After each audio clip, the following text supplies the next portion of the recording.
Seen her. Mamas, don't You let are your live. baby grow up to be Democrats.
Stuff, man. I mean, My I greatest know, fears have come to life. and Artificially. I know these guys have seen this. They've Oh my made comments god. about it, so they've actually seen it. I Yeah, mean, we Oh, have. my cheeks hurt. I'm laughing so hard. Where do you it's a find good that one. kind of But shit, man? I mean, I where get the them. People hell? send me all kind of stuff. The one they sent me today, well, I'll have to find it later on. It's so they're singing about Governor, loser Newsom, and Trump's playing the flute. Newscomb? Yeah.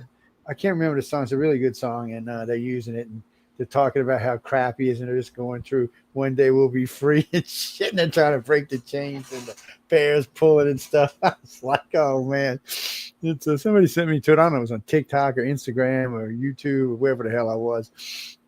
My damn phone switches between them on its own now. I'll be on Facebook, and then all of a sudden I'll be Instagram. All of a sudden I'll be on TikTok. I'm like, wait, whoa, whoa, whoa. Let's just make up our Yeah. mind, pick one and stay there. And we got a lot of good clips in it. I'll shuffle through later on. We got stuff from all over the place, and a lot of different ranges. We even got a couple of Charlie Kirks. I actually wrote to him and asked him if it was okay if we use. He's like, fine. And he's because he's got a lot of material out there. He's been getting a lot of hating on lately. I love these young kids that come up and hate on him. You're just a dick, Charlie. You're just a dick. And he said, well, oh, you're a racist. He said, well, just tell me why. What did I say that makes me racist? Of course, I can't find anything because he doesn't say anything racist. Joe Buck's in the house. Hey, Joe. Hey, Joe. How you doing, babe? It's Hey, Joe my Buck. girlfriend Heidi. Oh, I'm hurting. My girlfriend ain't here tonight. And I seen Amelia sticking out cookies earlier tonight on that damn stove that must have cost $50,000. Y'all ever seen the stove she cooks on? That's something you see in a restaurant. That ain't something you see in somebody's house. Well, if you're a millionaire, something you see in somebody's house. But a lot of my very expensive, wealthy friends have those kind of stoves. You know, they got those arm that swings out, so you don't have to go nowhere to get the water. It's right there. It's all gas. It's real nice. I think you cook like 8 things at one time on top of it, or you can arrange the racks and make it like a grill. We're talking about a friend of ours. She's a host on the network, Amelia Pisano, and she's a cooking freak. Yes. Yeah. She is a freak about cooking, but she cooks a lot of good stuff. So again, she's not as good as cook as me, but still, I love her. It's and I always torture her with that. She'll send me stuff and say, baby, don't cook it. I hope she heard that. Oh, I tell her all the time. I'll write to her. She'll send me stuff. Right? I said, looks good. Hey, Heidi. Hey, Heidi. I just thought at you. I said, she'll send me stuff, and I said, that looks pretty good, but it's not as good as mine. She'll like, this is news and flip side, so I can't really use the language he tells me. But there's a lot of effings in there, and screw off and stuff like that. And, but she's a sweetheart. She's a really good girl. I'll be glad when she's back full time on the network. We're talking about Amelia sending food porn out to everybody. So the one she had today was just cookies, and she had some cookie song along with it. I was like, this girl has lost her mind. She has lost her mind. But anyway, we got a lot of news tonight to talk about. We got a lot of things we're going to be crossing. You can see in the banner there's a lot of shit scrolling through there, and then there's a lot of other stuff we're going to bring in links. And there's a bunch of links I didn't put on because this thing I call a computer was being a POS today, and it almost got thrown out of a window. I live 2.5 stories up in the air, so it almost got tossed. It was so I'm out in my yard with my dogs today. Nothing to do with the news people. So I'm out there half naked, just shorts, hair all blowing all over the place. I look down and there's this little cute little shaved up Pomeranian next to my legs. I'm like, where the hell did you come from? I started rubbing and scratching him. He's a boy. The 2 girl dogs come over. And the first time they ever met, Fiona got ran up the stairs. The second time they met, Fiona ran him up the stairs. Now they just know each other. So they snort at each other a little bit, and then they go sniffing on each other. So we're all 3 standing there and walking around the yards with him. And I know where he lives. He lives 2 houses over. So I know the owner's coming to get him sooner or later. I look up, here come the owner. Bo, where you at, Bo? She's right here with my girls. Thank God Lola's out of heat, because it would have been really bad then. She just got out of heat. She's all at 6 pounds. I mean, not even that. She's like 5 pounds. She's a rat with pointy ears. Glow in the dark eyes. Yeah, she's got those weird. Now Fiona does this thing every now and then where she rolls her eyes back in her head, and all you see is the white. You think it's a demon. Yeah. Oh, that's scary. That'd be I got a scary. couple of an all black dog. It's just weird looking. But anyway, welcome to the show, everybody. I hope y'all are having a good day or good afternoon, good morning, wherever you happen to be. Yeah, well, we just represented, I think, 50 countries, 3 of which we were at war with. There were several presidents in there that when this video was made were still at war. Now, Trump's gotten rid of all those wars but the Ukraine war. So every time I hear what's her name, the girl, the spokesperson, she gets up there and starts talking. I'm hearing about wars I didn't even know existed. So I thought there was 4 plus this one would be 5. She's saying there's 7. 7. Yeah, 7 that he's ended. 2 or 3 of them sounded like just short skirmishes, but he put it into them. So now he's got Hamas saying, "Oh, Mr. President, we love you. We surrender. We surrender." And of course, what's his face over there is like, "No, fuck you. If we're going to blow you out of existence, you should have surrendered 6 months ago." That's pretty much what he said. I wanted to call him Putin, but we're talking about the Israeli prime minister. No, I can't. His name's going out of my head Benjamin right Netanyahu. Yeah, there you go. Benjamin Netanyahu. I wonder if it's like Yahoo, the TV thing, or the internet thing, or Yahoo, like you shake up in the bottle. Yahoo. That didn't look good doing it that way. But anyway, close your eyes, Heidi, when we do stuff like that. It's what's that, Chris? All right, well, we're just opening the show, and you're going to send me, Star Trek Academy. Look, Oh, no. Boop, Yes. boop, boop, boop, Yes. That's what I got to say to that. We'll talk about that That's later. what I say too, Joe. Thank you. we'll See, talk I didn't about even it. bring it up this time, Sean. Yes. Well, I I mean, know you didn't, I've had Jay. like 3 instant messages. Have you seen? Have you seen? Have you seen? Yes, I've seen. And that's why I didn't bring it up. No, That's why I Jay. went because it's probably going to be. Anyway, moving on. Just Clickbait, moving clickbait. on. So, I'm listening to one of the. So this cracks me up. So we got these Democrat finance people, and then we just got finance people in general who have been hating on Trump for like 6 months. They're all but giving him a blowjob now. I can't believe we're at 3.0 GDP. So I thought it was going to take Trump 2 years. He's 6 months. He said Biden couldn't even get over 2. This guy's at 3 and he needs 6 months. He said he's got $16 trillion in manufacturing coming in the country. 16 trillion, people. Eventually, that's going to work through the system. All y'all are going to be much financially better off than you are now because they're going to be stealing employees, which means anybody who's working for another company is going to go up because they're going to try to keep you. Because I'm serious. They already talked about this. We don't have enough employees for the amount of jobs. I mean, he's bringing all kind of manufacturing jobs back, from drugs to cars to everything in between. He's bringing them back. Then he goes and cuts a deal with Vietnam and does this to Xi Jinping. I mean, she's like, his country's collapsing. He thought he was going to get a deal with us. Vietnam says, oh, no. We do 1/3 price, 1/3 price. Well, we're not going to argue with 1/3 price. And you know what? They don't send this shit that tries to kill our dogs and our babies. So, I mean, I don't know what to say for the dude. He's in trouble. Oh, and then I forgot which one it was. I think it was the head of the EU. She goes, America says that this wasn't a bat flying around pissing on a dog that caused COVID. This was a leak from the Wuhan lab. Oh, well, she goes, well, let's talk reparations. So wait a minute. You're talking 8 billion people was affected by China can't do this. China will have to start a war just to save itself. Because there's China no way. is on the brink of disaster as it is. If reparation comes out, they're on the brink of it. And if America says, look, you owe us $1 trillion, what are they going to tell us? No, you're going to give it to us and we're going to blow you out of existence. You don't have the nukes that Russia has, and we're not really scared of you. And then we find out they've been stealing stealth technology from 3 different companies in the United States. Trump said every one of them motherfuckers are going to go to jail, and they're going to go to jail till they die. He said, and then she said, I'm going to tell Xi Jinping, if I ever hear about it again, I will consider it a fucking act of war, and we will be at war the next day. What were the 3? Boeing, Northrop, and I forgot who it was. It was some shithole electronic coding company never heard of before. Boeing was one of them. I think Lockheed was one of them. And Trump come on fucking glued. And it's not the company. I mean, it's not the guys running the company that are doing it. It's low-level bullshit employees. Well, they just found a Navy guy the other day. This sucks for me and you, Sean, because we both Navy. This motherfucker's selling a Chinese technology on how our carriers work, how our deck systems work, how our, because they don't have they got the old steam catapults. He's going to Leavenworth. Oh, no. I think he jumped and went to China. He'd be shot. Oh. Yeah, well, we're going to kill him anyway. He's going to die. No, we're going to. Though. You can bet your ass on that. We're going to kill him. Now, somebody said we got him. Now, I don't know if it's true or not. We'll have to look it up to find out. But if we got him peacefully without any injury, he will go to Leavenworth and he will be executed. Oh, yeah. He will go the way of the dodo fucking bird is what he will do. But, I mean, we've got to start, Boeing and them really need to crack down on this because we can't be because they were wondering how China's stealth coding caught up with us as fast as it did.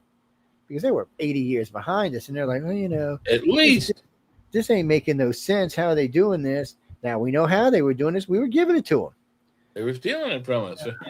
Fucking bullshit. And no, they didn't have to steal it. We were just giving it to them. Yeah. Essentially, they were. I mean, they're paying some guy to steal the info and send it to them. And then I forgot who it was. Some general in China said, no. He offered it to us. Yeah. Well, it's China still stolen property, no matter how you look at it. But I mean, what is China going to say? No, that ain't going to happen. I mean, too. They're not going to say no. It's we're at a point now that's really starting to piss me off. And we need to crack down these people. We need to make example out of some people so these motherfuckers never, ever think about doing this again. Yes, I usually don't curse that much on this show, but I'm aggravated tonight. And well, that's just how it is sometimes.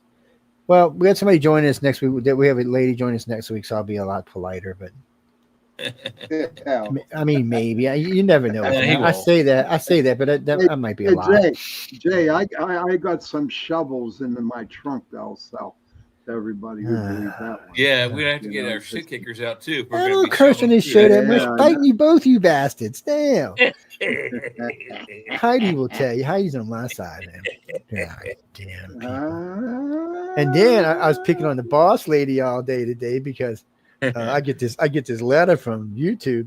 You have been very bad. They didn't give us a strike. It sounded like they was giving us a strike, but they didn't give us a strike. You cannot play this. You banned from playing this. Now, what aggravates me about it? Well, because they said it was spam and something else. Okay, I know what show they were talking about. I was listening to her show last night. She had Nathan, what's his name, on Gills. Anyway, there was nothing that even comes close to spam in there. That's the second time they hit us with a spam thing when it had nothing to do with spam. I'm thinking, do these people know what fucking spam actually is? I want to send them, I want to find out who they are and send them a can of spam. That's what I want to do. yeah, there you go. So let me explain what spam is, people. It's Special processed ham. That's what spam stands for. Anyway. So how And y'all it's two good. guys how y'all been doing? Life is, a fucking pain in the ass, but what's that, About the Janessa? I same sound cranky. here. I am cranky. Just They about know why, pain but in I am the cranky. here. I'm going on vacation in about 20 days. And Hey, Steve. Oh well, fuck you So- too, vacation, man. you Yeah. know it, brother. Yeah. And My then, vacation and sick time is used up. I had 3 cysts removed from my back on Tuesday. So, Oh, wow. yeah. That's because we old people. Shit happens. Yep. Yeah, we are old. I have so many problems, dude. It's crazy. Between the three of us, we were here before Santa Claus was. Yeah. Hey, I'm thinking of shaving this thing here. I'm Well, thinking you of know, it's shaving the funny. beard. So a friend of mine tells me today, she goes, I'd like to know what you look without a beard. I'm like, you know what? She said, yeah, Reese. I said, you know what? She said, what? I said, fuck you. She I was thought like, you were going to say it's not Halloween Oh, wait. yet. You know what? I'm not shaving this. It took me a while to get it this long. I'm talking about the shit on the side of the, Yeah. on the side of the face. well, if I don't touch You know- mine, it'll get down to here in about 3 weeks. What it does is it curls up underneath my chin, and when I take the brush and do like that, it gets really long. No, right now it's short, people. It's 1.5 to my face. Yeah. I'm trying to find somebody to braid my beard here. I think that would look pretty cool. What do you guys think? Hello? I was typing something. Go ahead. Say that again, please. Oh, what do you think No, he's talking about me getting his. my beard braided? Oh, I think you have to grow a little bit longer, but yeah, it's a good idea. I've seen One day. some guys have like But down to check like what their I can stomach. do. Who am I? Who am I? Oh my Isaac God. Asimov. Who am I? I am Yosemite Sam. Look at that. Oh, yeah. Look at that. Oh yeah. Look No, at you that. got to have 2 Look at guns for that. And it's got to be Oh, red. Heidi can braid. Oh, okay, Heidi. Look at that. Look at that. Look Hey, at that. my buddy Beautiful. Steve says he can braid it for you, Shawnee. Okay. Okay. There Look ain't at nobody that. touching Look my hair. at- Y'all get the fuck away. Look from me. at that. Yeah. And I am not going to be using Grecian Formula 16 either. What are you talking Yeah, about? no, don't Stephanie? use Okay, red so formula number my 9. beard goes from black to brown to white to black to brown to white. It just depends on what I'm doing.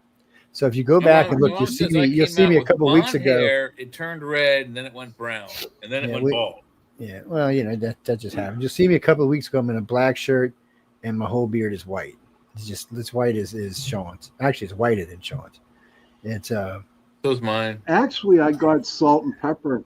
My hair. And yeah, my beard, mine salt just and goes. pepper. It's solid white. It just goes. No, this ain't white. No, this hair is pretty. It ain't even got any gray in it. But the beard just goes. Well, no, because anytime. So I just did a TV gig just recently. First thing they cut right to him, did this sweet little letter. Oh, Mr. Joe. Actually, it said, Mr. Montaldo, we're looking forward to your upcoming filming. Could you do me a favor? And I'm like, Please what? dye your face brown. Did you dye your beard? He said black or brown, dark black or brown would be nice because it shows up better. And I wrote him back, fuck you. No, I didn't. I wrote him back and said, sure. Nah, you I know said, what? Speaking of dyeing my beard, I was told that I should dye it the Irish flag. What do you think? you know, That's I was good. looking for some red. I was looking for some like red, like the red up here in the corner, like YouTube red, but I can't find any. Nah? And not for men anyway. And I ain't putting on that women shit in my hair. It doesn't work as good. And Well, the they other got problem this is dye white out. hair doesn't dye as easy as colored hair does, or gray hair. But you know does. what? This dye that they put in the hair, it lasts maybe about a week, and then it's gone. Mine will It's last not about there permanent. 4 weeks. If I shave it, it's gone, but it lasts about 4 weeks. Yes, we're Well, so guys talking let's about ask dyeing. Heidi. Fuck you too, people. How's that? Damn. Let's ask Heidi. Heidi, what do you think about an Irish? Heidi don't dye her an hair. Irish- She's like, no, I don't do that kind of stuff. What do you think, Heidi? Should be Irish or should I color it? What? I say No, dye she it won't green, answer. the color of a leprechaun. That would be Yeah, funny. let's get wouldn't some it? green, Yes. man. Well, if you want to be No, Yosemite that's the way Sam, to if you want to be Yosemite Sam, dye it red and get yourself a pair of cap guns, you know. And you can be. That might You can be a Yosemite good Sam. Halloween costume, man. Hell I might Hell get that yeah. for Oh, it is. Halloween. Yeah, it's right there. I didn't think you could see that, Jimmy, on YouTube. Yeah, no, it's sitting up there. I'm going to go as an older, I don't burnt dye out her hair or alcoholic nothing, but Charlie Newson Brown. could swing it. Ha. Here, let me put this up. What Heidi says. I have come for you. I don't dye or heat or nothing, but you, Sean, could swing it. I can see it. Yeah. Check over here. Anyway, Anyway, when is Jay and I getting our saber, our lightsaber? yeah, okay. You You know how much these promised- damn things cost? Y'all are on crack, man. I've got two. I only got that one for free because the guy wanted to give stuff away on the show. How much do they cost, Joe? Because I want one. That one's about $200. The ones we give away, like Kylo Ren's, is $9.99, $9.99.99. Jay's playing with himself. We don't want to see that on TV. Oh, Jay I don't got two of them. That's legal. I don't think that's legal. It's no, the ones who he's giving away, like Obi-Wan Kenobi's, is about $700. Yeah, but that's like the full everything. Oh yeah, that's combat everything. model. Yeah, And well, what's funny is you can get them with the glass, because this came with a glass tube on it. And I looked at it and I went like this, and I'm like, oh no, I don't give it to me. She's like, wow, destroy. She says, oh well, we have fighting ones. She's like, well, she says we got fighting tips, and she took that one off, put this one on. You can whack the shit out of things with this thing. It's designed so when they have the little fighting contest, you can go fight out and have some fun. It used to make noise, but somehow Heidi it broke. has It broke. Have But you anyway, ever used it on your dogs? Oh hell yes! I've chased him. Matter of fact, the first day I got it, he's leaning against. Well, I had my dogs with me, by the way. We took him to Utah. So anyway, I leaned it against the wall and I had it on it. Back then, it was making sound, so it was making these zing, zing. Fucking Fiona puffed up like a dragon, this hair going everywhere, and she just attacked the damn thing. I'm like, Fiona, and she's just like, and Lola's just looking at her like, what are you doing there, Fiona? Laughing my ass off. Now they ignore it now, unless I chase them around the house with it, they ignore it. But anyway, I used to have a Han Solo. got any pictures, it was an Heidi? automatic squirt gun. I used to use it on my cats all the time as a disciplinary thing. And sometimes when it didn't have any water in it, you could just like squeeze the trigger and go, nee, nee, nee, nee, nee, and they would run, even if there's no water in it. It was great. Yes. Well, no, squirt guns are always good for cats, man. It's always good for disciplining a cat. It's I squirt him in the head a couple times, squirt him in the ass. They usually knock off whatever they're doing. Because a friend of mine couldn't figure out how to make his cat stop peeing. I said, here, take this home with you. I said, every time you see it, just squirt his ass. He quit. Now he meows at the door. Let me out. Let me out. Well, you can let Christopher, you can let your cat, train cats, you can let go in and out. Well, some cats get stupid and go wander off and end up in somebody else's house. But if they're trained to go in and out, like I had a Himalayan Seal Point, he liked to go in and out. but not all cats can do it. Some cats will just get lost. And well, the way I found out is he got out and I couldn't find him in my house. And next morning he's at my door, meow, meow, because Himalayans now a different way than regular cats do. And I heard the noise of glass. I said, "What's beep, beep, bleep, bleep, bleep, bleep, you bleeping, bleeping, bleeping cat?" And my wife was the only one that could touch his little ass. When we bathed him, oh no, if I got the blow dryer out, he went ape shit. She got the blow dryer, she'd sit there and move his head, she'd be brushing him. I'm like, you no good bastard, you. If I tried to do it, it was hell, buddy.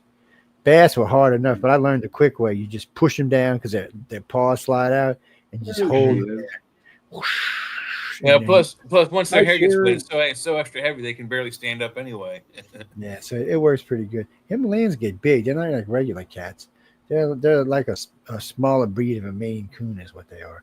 Unless you get one of the ones that haven't generated out enough, and they're about the same size. But you also get the ones they call pointed Persians, which are Himalayans with the smushed face. You know what I saw? You saw a pregnant woman running down the street? You know what I saw on TV tonight? No. That they actually have suntan lotion for dogs. Yeah, I don't doubt that even a little bit. It's not even a little bit. Okay. Let's see. Why? They have a fur coat. Is it for Yeah, the hairless but dog? see, Well, that's what everyone was saying until. but dogs don't. Depends on the thickness of a dog's coat whether he can just. They go were running saying around. the stomach.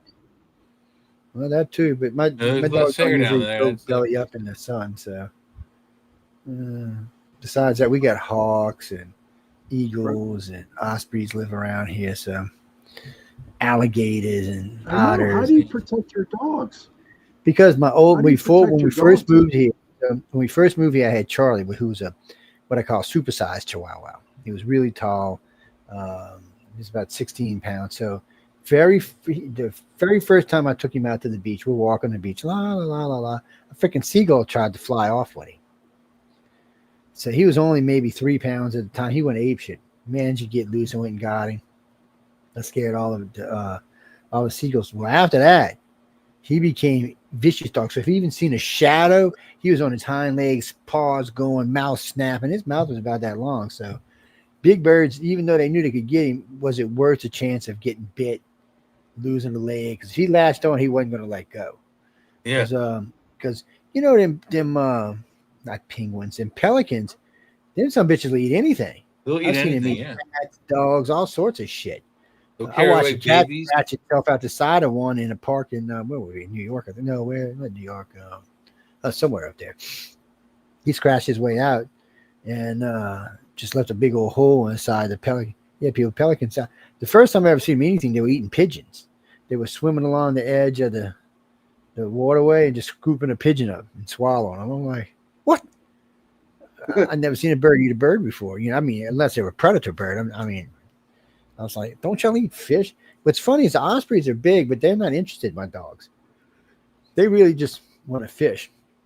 I got a big tall pine tree behind my house. That's a big tall one. So they get up in the top of it and they sit there. And when they see a fish, and they'll pull them out from this big to this big. Just depend, but they'll eat all day. And they just only come in breeding season. They're here for 6 months and then they leave for 6 months. And then they come back. I got pictures of them posting on the webs with their wings out and shit. They're really pretty birds, actually. And the ospreys are not as big as eagles. They're not. Yeah, they're very cool birds. They're about half the size. The osprey and the kestrel, I think, are the two smallest of the hawk family. Yeah, they're decent size. They're bigger than a hawk, but they're smaller than an eagle. It's and then we had a couple of breeding pairs. We had 2 or 3 different types of hawks coming over, but once Charlie used to go out there and try to leap into the sky and get them, they decided they're going to go somewhere else, and they quit coming over the house anymore. They went somewhere else. Well, a hawk that size, if Charlie got hold of him, he was going to be effed up. Charlie might have been effed up, but the hawk was going to be effed up too. So I tell you, one of the funniest things I've ever seen, I'm out walking him one day, and I didn't walk him on a leash at night. So we walk, and I had this big yellow cat, big, huge yellow cat. So, man, Charlie turned the corner, the cat turned the corner, and they seen each other. They just, ran into each other. So The cat reached out and just wrinks a hole down the top of his head. Charlie just takes a big chunk out the side of the cat's neck. They hit the ground, looks at each other. They both went the other direction. I wish I'd had a camera, man. It was fucking hell. It was hilariously funny. But my dog left cats alone after that. And then when we moved up here, they had Gracie. Gracie thought he was his girlfriend. She would pull him out food on a plate and put it on his side for him and stuff. I'm thinking, Gracie, you're a cat. He's a dog.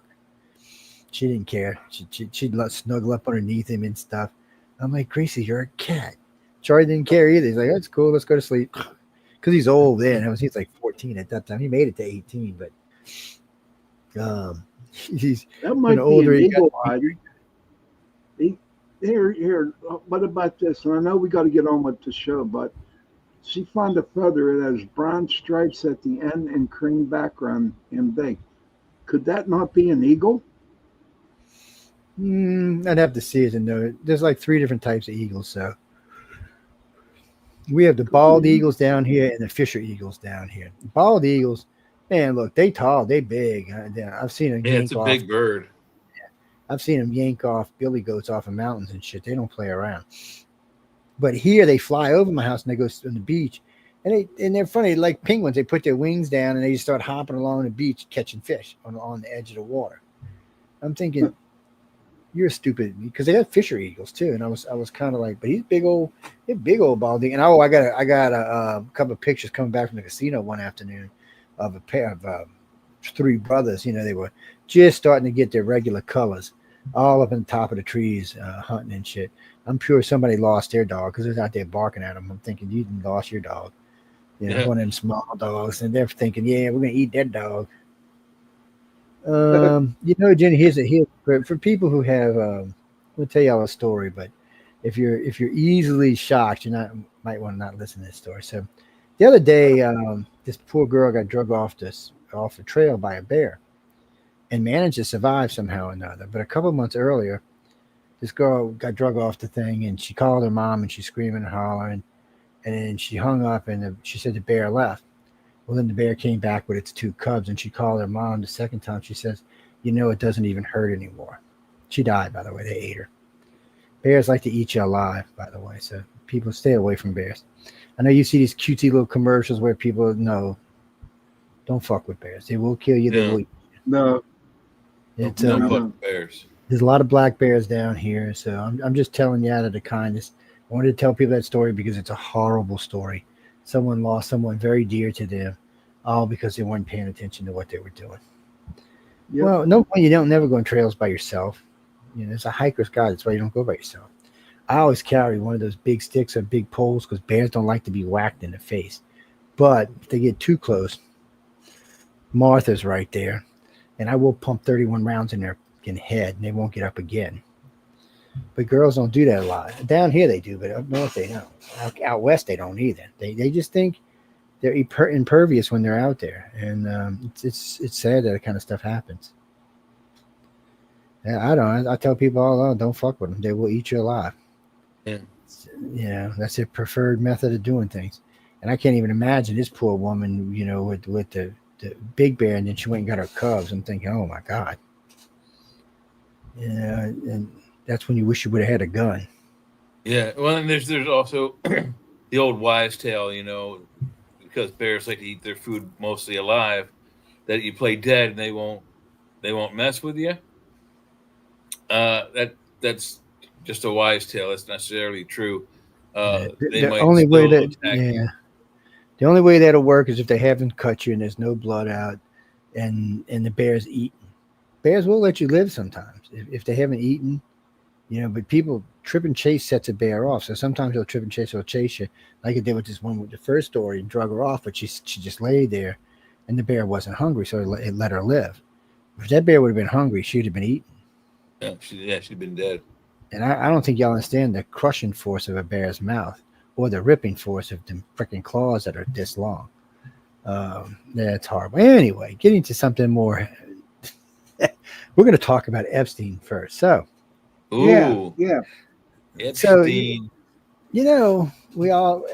I keep getting these emails and these different things about Epstein this, Epstein that, Epstein. Oh, we've got Trump, we've got this, we got that. Well, first off, people, stop sending me the one where Ivanka's sitting on his lap. That's his daughter.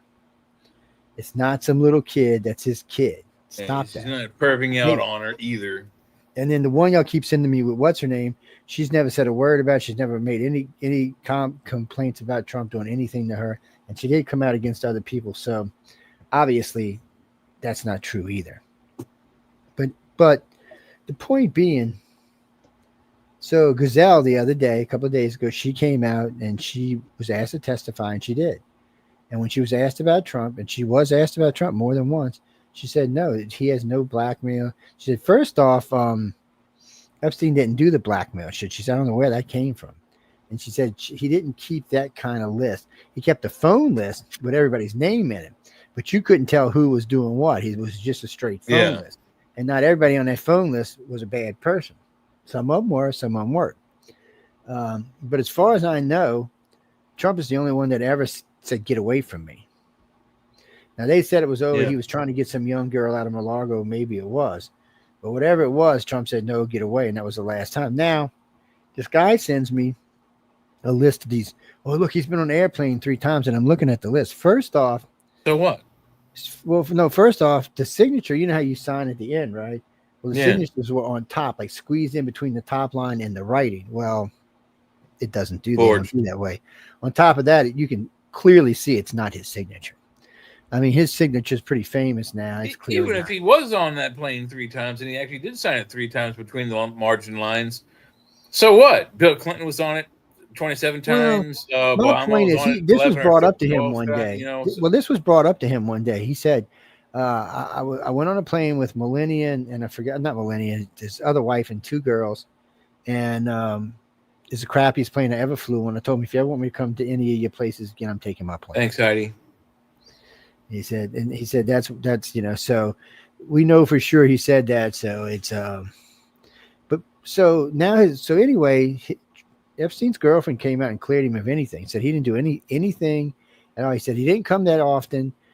She said I can only remember 3 or 4 times, and he stayed at the big house, and none of the stuff went on at the big house. By the way, I didn't know that.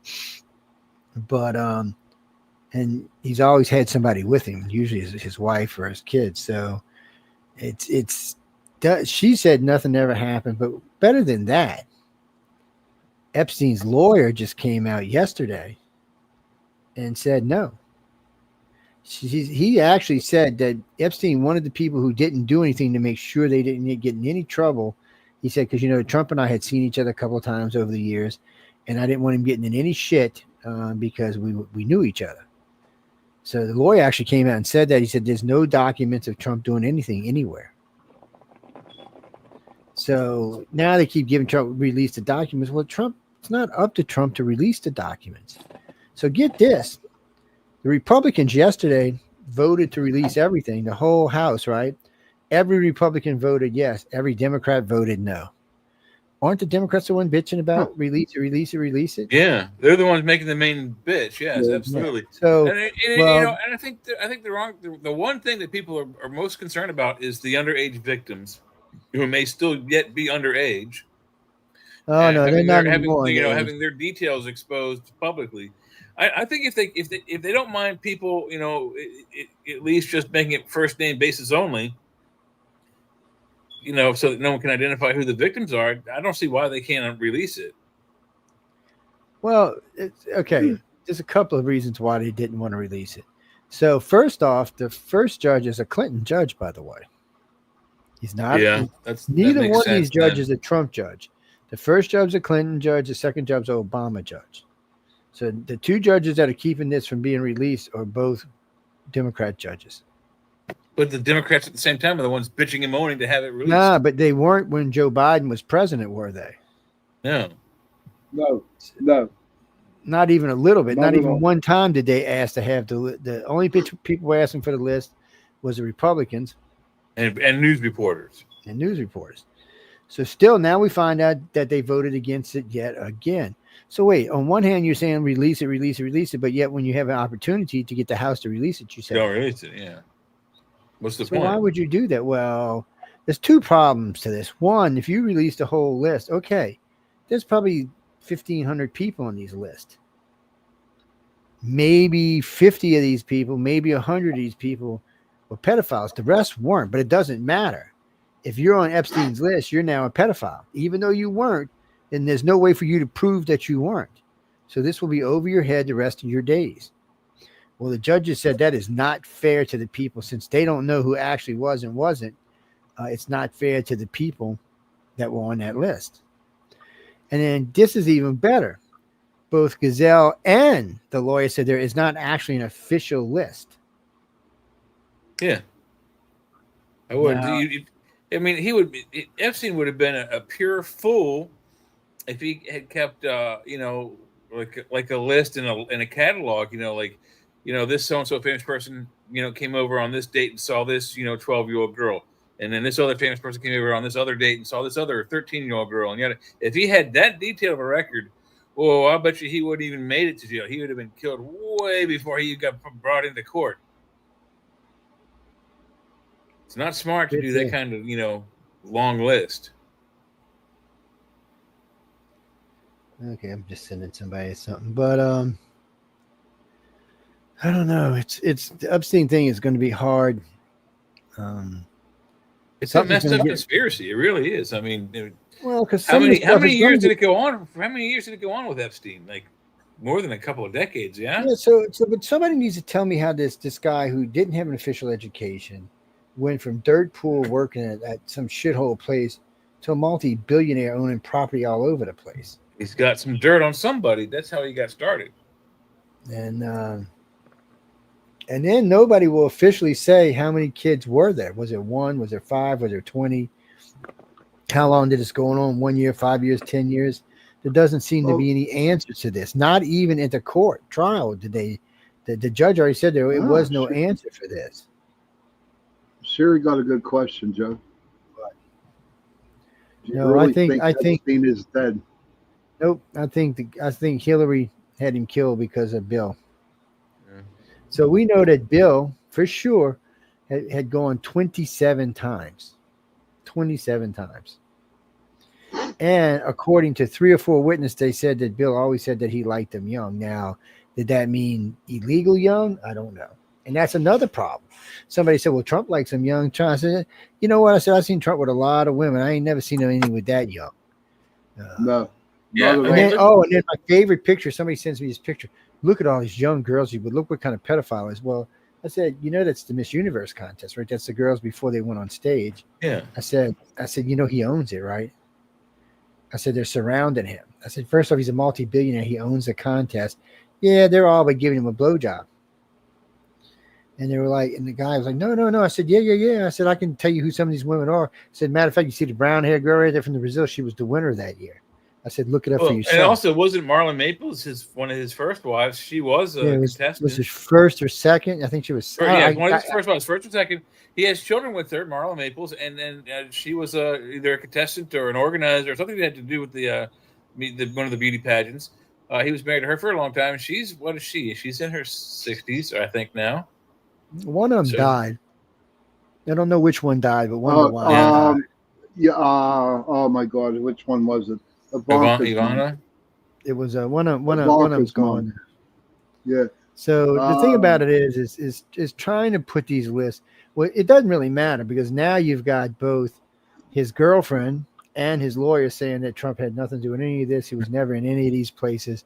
And we said it a few weeks ago, though, Joe. I mean, we nailed it on the head. We said if Democrats had any kind of evidence of Trump, solicitation and sex with an underage child, he'd be in jail. He'd have been assassinated already. He'd have been killed in jail. So somebody made a list of all the times he's seen with Trump, and you'll notice one thing on the list is that it's always like at some kind of place, not on an island, not at somebody's house. These were like events. So and he went to I think he was there for Melania's wedding. They're making a big deal out of it. So I said, well, I said, I got a picture for you. I said, this is when he was at Chelsea's wedding. I said, you have to be pretty close with somebody to invite them to your daughter's wedding. Chelsea Clinton. I said, you notice that he's not at any of his kids' weddings. but he is at Chelsea Clinton's wedding. I said, there's many, So many that's- pictures with that's him and probably Obama. Yeah, that's him. Well, Bill gave him some kind of award. I think Obama did too. He's been to the White House a bunch of times, but not Trump's White House. But he's been in Obama's. And so, liberals look. This is one of the problems. If you're going to do all this stuff, you have to go both ways. There's plenty of evidence that look at Prince Andrew, Bill Clinton, Barack Obama, all sorts of other big wigs have been there. So you can't accuse one without accusing the rest. And as far as Trump goes, you don't see him at the island. As far as we know, he didn't even go. And even if he did, there's only 3 listings. Well, we don't know 100% the story, but the rumor has it that Epstein had keys and access to Mar-a-Lago 24/7, 365, meaning he could go in and out to his own private room in that estate at any time during the year. Now, what happened was either A, Donald Trump and his whatever his wife's name at that time was came home, and Epstein was there with underage girls and kicked them out. Or B, Trump and his wife were at Mar-a-Lago, and the weekend came, and while they were there, Epstein shows up on the doors with underage children and tries to get into the house, and Trump sees that, and then the schism begins there. One of those two scenarios is probably the videotape shows that he was trying to get one of the girls who worked there to go with him, and that's what set it off. And no, he didn't have 24-hour access, by the way. There's a curfew at Mar-a-Lago. I didn't know that either. Oh, wow. Well, he still had his own key to his own room and all that kind of thing. Well, everybody's got their own key to their own room. Yeah. That's just how it works. But you're not allowed to just come and go because it may upset the other people staying there. And that's not Trump that leaked that. That was an ex-employee leaked that. Holy shit. He said what? The Democrats still... that kind of floored me when I he said that. what? The Democrats still we're seem finding out confused more and more every day about what was going on, but we do know that they had known each other for at least a decade or more. Yeah. And after that, there did seem to be a schism. And according to the videotape, it was him trying to get, I don't know if she was underage or not. She looked pretty young. She looked like she might have been 15, 16. She might have been 18, 19. There's no real way of telling because, we weren't there to see it. On the videotape, it's not good enough to tell you how old she is. I'm sure Trump and them know, or somebody knows. Whoever was working there probably knows, but still. But the point is there's nothing to connect him to the island or any other thing on the island. And since both Gazelle and his lawyer cleared him, I don't know what you do. I mean, remember, these are both liberals we're talking about, and the judges are liberals. So, ladies and gentlemen, this is the hard part. For some reason, liberals have a hard part with this. Joe Biden had this information for 3.5 years. Okay. What's his name? Committed suicide. And I don't believe it, but that's what they say. And then that's what the official coroner's report says anyway. So Biden's White House leaked like a sieve. I mean, literally, it was leaking all over the place, but somehow or another, I mean, remember all the stuff that was leaked about Trump from the FBI and the CIA, the stuff that's getting turned over right now that we found out were lies. So if all of that can be leaked. Well, even worse, Joe, remember they made such a huge stink about Trump releasing his IRS returns for the last however many years. Well. But none of the other presidents were forced to do that. I mean, come on, who gives a shit? But that was funny because Rachel. How? We can't hear you. You're away from your mic. Yeah, I'm plugging something in. So one afternoon, I see that they released it. So Rachel Mad Cow Maddow was going to have it on MSNBC that night. So I said, "Cool, I'm going to watch it." So they hand her the document, and I remember she looks at it, and this is supposed to be for her whole 3-hour show. Okay, she looks at it. And she looks over at the guy and she looks at it again and she starts talking. 15 minutes in, you could tell somebody on the side was doing this, meaning stretch it. And matter of fact, it even looked like you caught a glimpse of the guy doing it one time. And she's like, blah, blah, blah, blah, blah, blah, blah, blah, blah. They went to a break. And then when they came back, they weren't talking about it because there was nothing there it had to be the most boring document. You could tell she was pissed, but there was nothing in the document whatsoever. So this is another one of these Trump syndromes where they thought they had him and they had absolutely nothing. So getting back to the Epstein thing, which just cracks me up. What's that clip? So we're going to play this clip in a second. It's just a dumb clip, but we're going to play it in a second.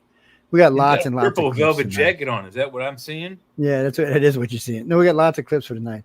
You like the We Are the World with Trump and the boys? Yeah, that's pretty good. Oh, my cheeks are still hurting from that. It is funny. Maybe we'll play it at the end of the show tonight. But, Jesus, that was funny. So we got Joe Biden's White House. Trump announced he wins the primary. He's going to be running for president. Every piece of shit going on, they try to get him in jail for all sorts of stuff, all which turned out to be bogus. Even what's his name, Jack Smith, admitted that he was actually forced into this. So that was a nice piece of information that just recently came out. So anyway, Epstein gets arrested. Okay, FBI raids his houses. They couldn't raid his main condo because the building collapsed mysteriously. The entire building collapsed. Yeah, killed a lot of people too. The whole freaking condo building collapsed where his condo was. So there's no way they could get anything out of it. And then they said, even if they, I said it on the show when we brought it up, even if they found any, pedophilia type memorabilia in the rubble, there's no way to prove out of which apartment it came from. No, because it's all into one big pile now. So then his two other residents, they broke in and they found lots of hard drives destroyed. They did find a lot of tapes. Not illegal, technically. But porn tapes. Not kiddie porn, just porn tapes. It's not illegal. Which is not illegal. And so they're kind of like, okay, well, what is this? So Epstein, they bring Epstein in. They finally bring him in. I forgot which one of the kids got him in, but they finally get him in. And they bring him to trial. They put him on trial. He loses the case, even though he was appealing it because they said there was something bogus about the evidence. So all this is going on. So remember, there's this list going back and forth between this Clinton judge and this Obama judge. So somewhere in there, if there was Trump anywhere in there, it would have got leaked. Even if they would have had to give up some shitty Democrats, they would have put it out there. So all of a sudden, we're going to step forward a little bit. The lawyer comes out and tells everybody Trump didn't do anything. Epstein told me on several occasions Trump was never involved in any of this. So then his girlfriend Gazelle comes out the other day, says the same thing. Trump was never involved in any of this. So now you've got two big witnesses that are very close to Epstein that said, no, he had no involvement in it. So all of a sudden, the Democrats start getting squirrely. So the House says, look, we're going to pass a bill and the judges have got to release everything that didn't pertain to the victims. They had to release. All you got to do is go along with the Democrats and we can force this to be released. So all of a sudden, here's the Democrats been bitching for, 2 years. We're going to get Trump. Oh, no, we don't want to do it. And they vote against it. So what they must have found out is there must be some names on this list that are big in the Democratic Party. Yeah. And they don't want them released. Now, we know Clinton was there. We know Obama was there. Maybe Obama was doing little boys or something. Who knows? Jack, I'm serious. Who knows? But to be honest, I don't really want to know the details. But wait. So one of his daughters is identifying as what the hell was it? Neutral, and has taped her boobs down. Anyway, it's horrible. I don't want to even get into it because we got so much news. What is neutral? There's two genders. No, she's neutral gender. She's gender neutral. Sorry, I said that backwards, but there's no such thing. Well, apparently there is. So, well, what's her name? Who used to host with me, Lily White? She used to call herself. Oh shit! Now I can't remember. But she also, when I'd ask her on the air, she'd say, "Oh, it just means I'm neutral." I'm like, neutral what? What the hell? I said, "You got a baby. How can the hell you be neutral?" Yeah. She's like, "No, I'm neutral. I can go either way." I said, "Well, we consider that bi." Yeah, that's bi. Yeah. And she's like, "No, that's not. We don't call it that anymore." I say all the time. I said us old people still call it that. And only three sexes on this planet. You've got It's just too much. Male, female, and then you have the plant. You know, the asexual version. That's it. Those are the three ways to reproduce on this planet. We're gonna play this real quick. This is him schooling the Democrats on why they lost. Because you might want to step it back because you're in the middle of it. So. Oh, am I? Shucks. Yeah. To the screen. Let me go back and find the screen. Oh, what's that, Carolyn? No. We got so much news to go across tonight. We just wanted to get into Epstein, get it out of the way pretty quick. Why does it do Holy that? Stop. There we go. So, is it on the screen? Can y'all hear it? Yeah, it's on. It's on. Yeah, Okay, I can hear it. Yeah. He said what? The Democrats still seem confused as to why they lost this election. They want to think it has something to do with misogyny or racism. Well, let me clear it up for those still bewildered Democrats. You lost because you tried to tell the American people that the economy was great when they couldn't afford to buy groceries. You lost because you ran a moron in place of a president you knew was a corpse attached to a car battery. You lost because you lied about January 6th, calling it worse than Pearl Harbor or 9/11. You lost because men can't have babies, women don't have, and free speech isn't a privilege like a driver's license. It's a God-given right guaranteed by our Constitution. You lost because you fired doctors, nurses, scientists, and frontline workers for refusing to take an experimental gene therapy because my body, my choice only counts if it's about abortion. Holy He said Yeah, he was. Holy pretty shit! Yeah. He said Yeah, what? he was pretty cold on it, and I mean, he's a pretty good comedian, but still, that was a little bit more but serious than comedian. Ginger, no, I got some other stuff we're going to play as we go along, but we're going to wrap up Epstein because we got. Thank you, Sherry. We got a lot of other stuff to talk about, but so as it stands right now, it looks like Trump is going to walk clean out of this. I'm not exactly, Yeah. Bitches. It's like he has grease on him or something. Things just slide off his ass. It's water off a much- duck's back is the phrase. Yeah. you're looking for. Let's talk about one of his innies, Letitia James.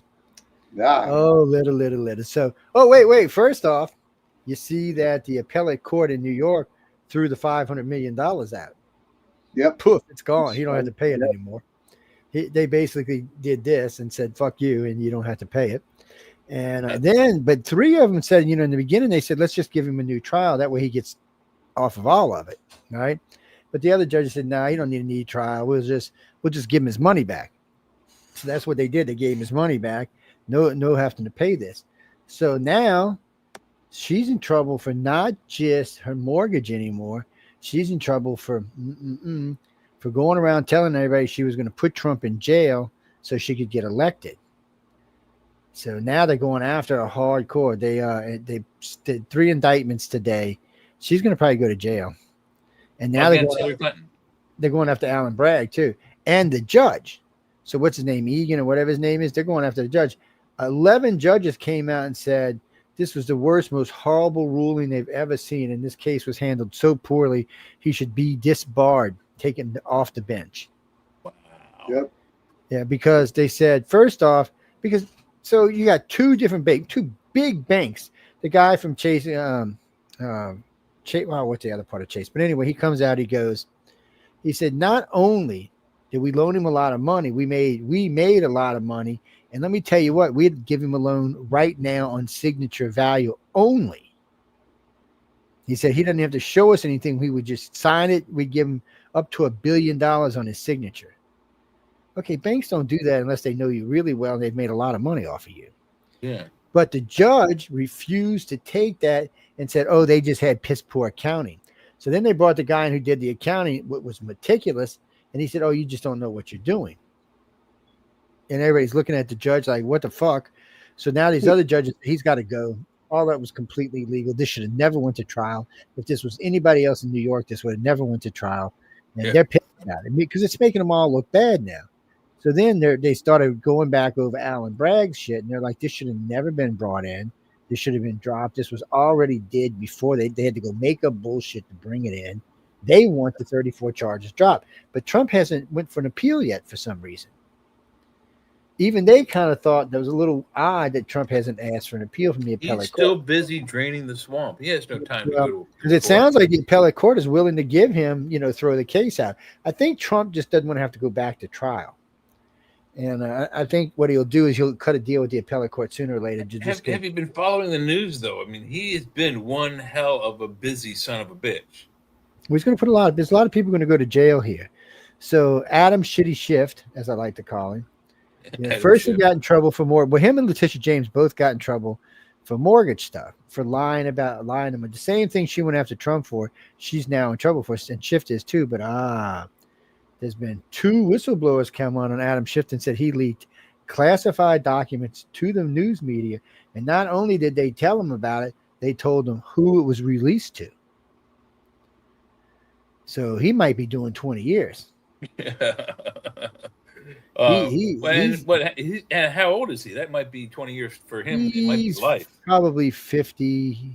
Yeah, 55, so that's a life. That's life determined. Yeah. So it might be a lifetime sentence for him, but it's either way it goes, he's not going to go to a regular jail anyway. So he'll still have fed, but he'll still get to have parental visits and stuff like that, and conjugal visits if he's married. Stuff, but because it's a Fed, if it was a state, oh no, he'd be going to a shitty jail like sending that. He'd be breaking rocks. I'll get Alcatraz if you ask me. But, good shit. So anyway. So you got both these, she's the attorney general for New York, for the whole effing state. So she's big into that. We'll talk about that in a little bit. We'll talk about the aliens in a little bit. We just got some stuff we got to wrap out the way first. It's so now Alan Bragg, they want him removed. They said everything he did was completely illegal. They've got a dozen judges have come out and said this now. They want him removed as a judge. Then I found out today that they're no longer, neither one of them are allowed to practice in New York. Ooh. So I guess he's the figurehead.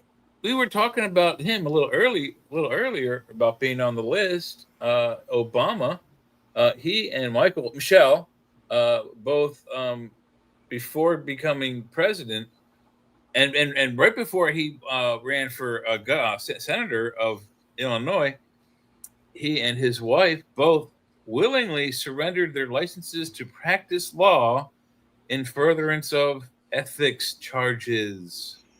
Yes, because they're in trouble for several things, not just this. So one of the judges was talking about Obama today. He goes, well, he has got immunity on this, and this. He said, but he said the problem for Obama is, just like it is for Comey and Brennan, Jackie, Brennan is the CIA, Comey is the FBI. Yeah, Brennan was the head of the CIA, Comey was the head of the FBI. So anyway, said the problem for Obama is he lied under oath. That is not covered by immunity. So he can go to jail, actually. Brennan gave testimonies that none of this was real. Of course, now we know it's real. So he also lied under oath. So did Comey. So all 3 of these guys can be brought in. So my question, Jay and I have talked about this a few times. Is somebody going to throw themselves on the sword for Obama? Nope. I do not believe it at all. With Ronald Reagan and the Contra affairs, Reagan was caught. He was caught weenie hanging out. With his hand in the candy jar, as it were. And so then Ollie North came out and said, no, I did all of this. Yeah. It was me, General. He was a general at the time. Colonel Oliver North, one step away from general. So he came out and said, no, President didn't know about this. I did this. He threw himself on the sword for Ronald Reagan. Now I'm sure when he got out of prison, he was well taken care of, but still, he was in jail for a while. Sure that our president, which was a good president, didn't get impeached because he did get caught with his hand in the cookie jar. So, but once Ollie said this, it was over with. There's nothing they could do. No, he was lieutenant colonel. My bad. So he was 2 steps away from general. Yeah. So he's 81 years old. I didn't realize he was that low in rank. Well, anyway, Ollie just threw himself on a sword for Reagan, and that's how they went. So here we are with Obama, Brennan, and Comey. And there's some other people in the FBI and CIA that are also in trouble. These are just the main players. They raided what's his name's house today? John Bolton. Bolton. They raided his house today. John Bolton. They raided his house. 7 a.m. And Cash said, "Look, no one's 3 above the years law." suspended prison term, 2 years probation, $150,000 in fines, 1,200 Well, he hours didn't even research. go to jail. Well, He look, didn't even go to goddamn jail. and you know he had a good book after that. He probably made all. Oh, My he got a ears. slap on the wrist, and he So, lost I mean, you know, $150,000. Reagan was virgin president at the ears. time. So anyway, Never take the Lord God's name in vain. yeah. Well, It's not Bolton's good. going to be in trouble. From what I hear, he's in pretty big trouble. But anyway, fast forwarding back up here, we find out the other day that Obama has lied about several things. Now, Miss Bondi, the sexy witch that she is, ooh, Bondi, so baby. But anyway, I'm going to get distracted. So Pam goes, she goes, look. So there's a catch-20 with this Hey, Eugenia. with this humidity, Jesus, this and my brain is going with this immunity. There's a catch-20. Damn, my gun just fell. There's a catch-20 to this. So because they're saying he's got humidity. Sorry, I had to get the gun. Anyway, because they're saying that he has this, that he's compelled to testify.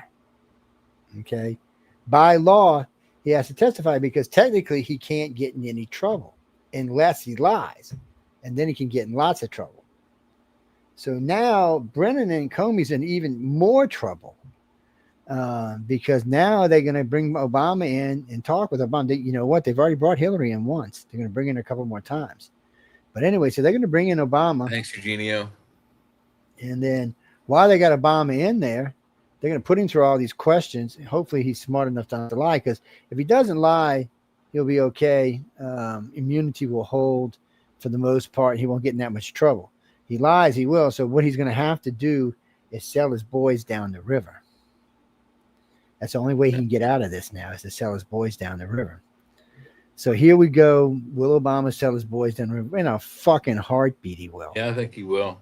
He will see if it's between him and them going to jail. Oh no. One of the things I thought funny about Obama's first administration was, and I forget who he ran against, but in any event, at the exit polls they were asking people, it was Romney, Mitt Romney. Okay, so they were running against each other, Obama and Romney, and they were asking people as they exited the poll, "Oh, what do you think about this thing that Obama did?" Which actually was something that Romney did, and these fools were like, "Oh, I think it's a great idea. That's why I voted for Obama." Blah blah blah blah blah, and they walk away. It's in all the years that we've been doing the political shows, it just surprises me how extremely unresearched everybody is. No one gives a shit. They just click a button because they're of that party. They don't give a crap about what anyone says. And I think that's, we have to kind of know who's who and what's what and what's going on. Man, did your girlfriend punch you in the chin or we something? look like idiots. So, I mean. Sean, give me how it looks like his girlfriend punched him in the chin. Uh-oh. You got a white spot. You all right there, Sean? No, I was talking about you. You got a white spot on your chin. That's why. Yeah, you do. You got a white spot. Oh, no, because I shaved. I cut no way. Yeah, his girlfriend punched him. I knew it. She punched him, man. Man, what did you do, dude? Anyway, moving on. So anyway, so here's Obama, So now we know that they used illegal stuff to get FISA warrants. So not only are they in trouble for the FISA warrants, but the judges can be in trouble for issuing these FISA warrants.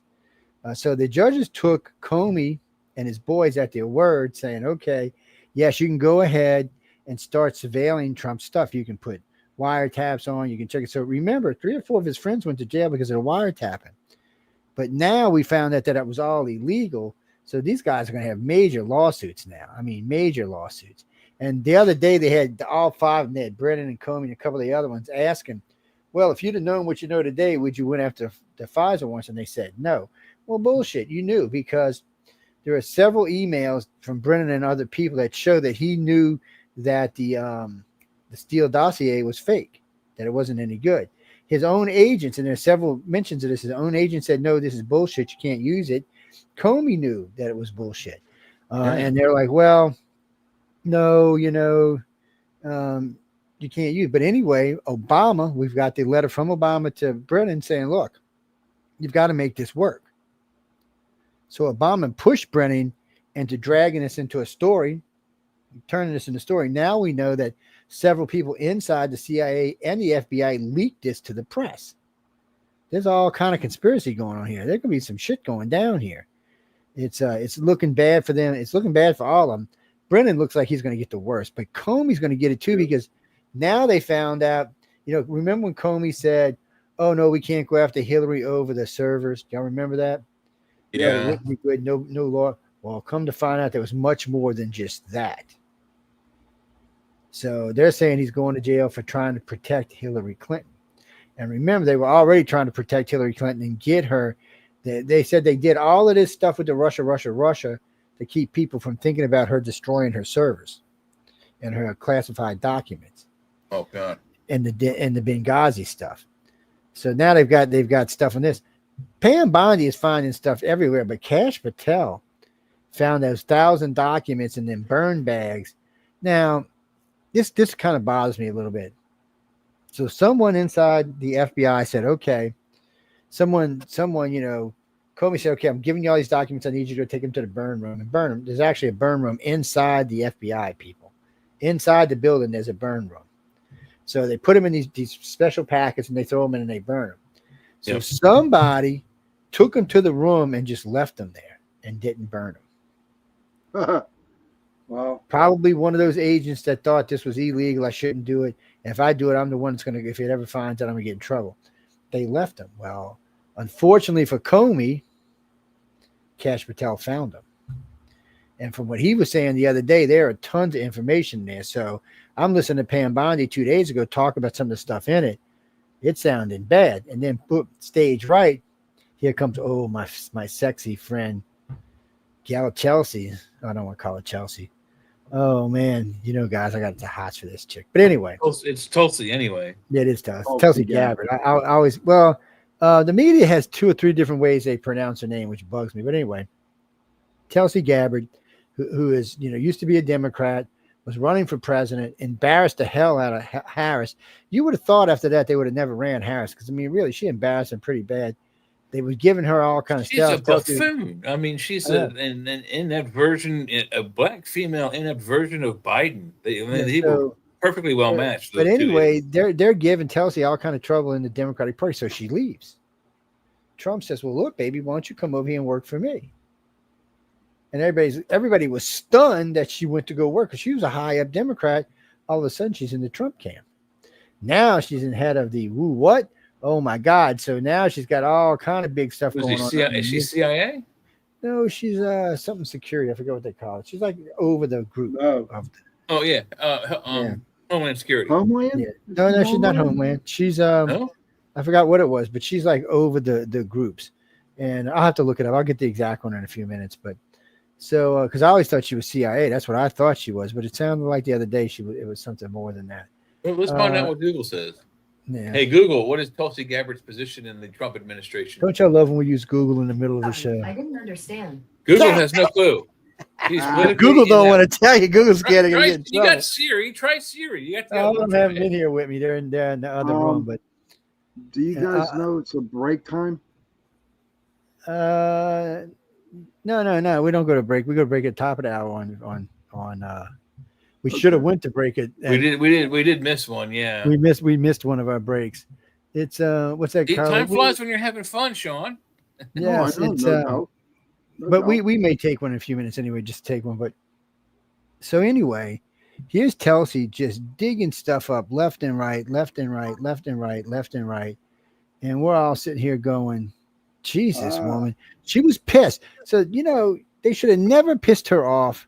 Because when they pissed her off and she went to work for Trump, they all had to got scared. I mean, all of them had to have gotten scared. I mean, really and truly, they had to thinking, oh no. And then when she got the position she did, even though Trump gave her trouble about some report she did initially, everybody was like, oh my God, we done messed up. We should have never made this woman hostile. And in Kash Patel, everybody kept saying, oh, he's an idiot. He's an idiot. Well, apparently he's not an idiot. And from what he said today, there are many, many, many, many more raids coming. Tulsi is the director of national intelligence. Yeah, she's over everybody. She's the big DNI. boss. Yeah, she's the big boss. DNI, Director of National Intelligence. Yeah, CIA, FBI, they all got to answer to her. SS, a whole bunch of them. SS. She's the top cop in federal government, and Pam Bondi is the top persecutor. Yeah, prosecutor, not persecutor. Yeah. She's the attorney general. That's what she is. Yeah, she's the top lawyer. Oh, I'd like to be the cookie in between them, the Oreo in between them two. Oh my God, I'd die right there. It's, yeah, I would be. Who probably did? Oh man. Anyway. Just an old man's fantasy. Well, it's never going to happen. I can say it because it's like one of them wishes. Because it's never going to happen. And if it did, I would. Look, here's the rule. If you want to be happy, you make sure you look at the menu, but you stay and eat at home. Joe, I'm telling you, I psychically predict that's going to happen to you, man. Oh yeah, well, maybe next time I go to DC. But anyway, these two bitches. And wait, so you got 3 women here that I would never want to piss off, because the chick that runs Homeland Security is also a woman. It's the 3 of them, they're vicious. They are vicious. Why do you think I would not want to get in their way? I mean, seriously, they want to hurt the Democrats. I mean, in a major way. Yeah. So anyway, jumping back to Shitty Schiff, so he's probably in trouble. So then somebody comes out of the Democratic Party the other day and says they know for sure that Nancy's been given information to her husband to play the stock market. Well, it's kind of a given, but they said they've got information to prove it. But it's illegal. So if they can't prove it, they both go to jail. So it's looking kind of bad for them. Then we found out that Pocahontas has been taking money from the burn people in California and putting it in a company called Arc Blue, which is a company that endorses Democrats. Who's Pocahontas? Elizabeth Warren. Elizabeth Warren, buddy. Yeah. So Lizzie's in trouble. Well, one of our best friends, Maxine Waters, also has been taking money and putting it in offshore accounts in shell companies. So they found out. So she might be in deep, deep dog doo-doo. So then they start investigating Gruesome Newsom, and they found out. So get this. There was $100 million made for these burn homes in the beginning. $50 million went to a bunch of these companies, just CEOs, GEOs, GMOs, all kind of stuff. Nothing to do with the fire. $50 million. Or rebuilding. So there's no rebuilding, no nothing. It has nothing to do with any of that. These are just got paid because of the fire.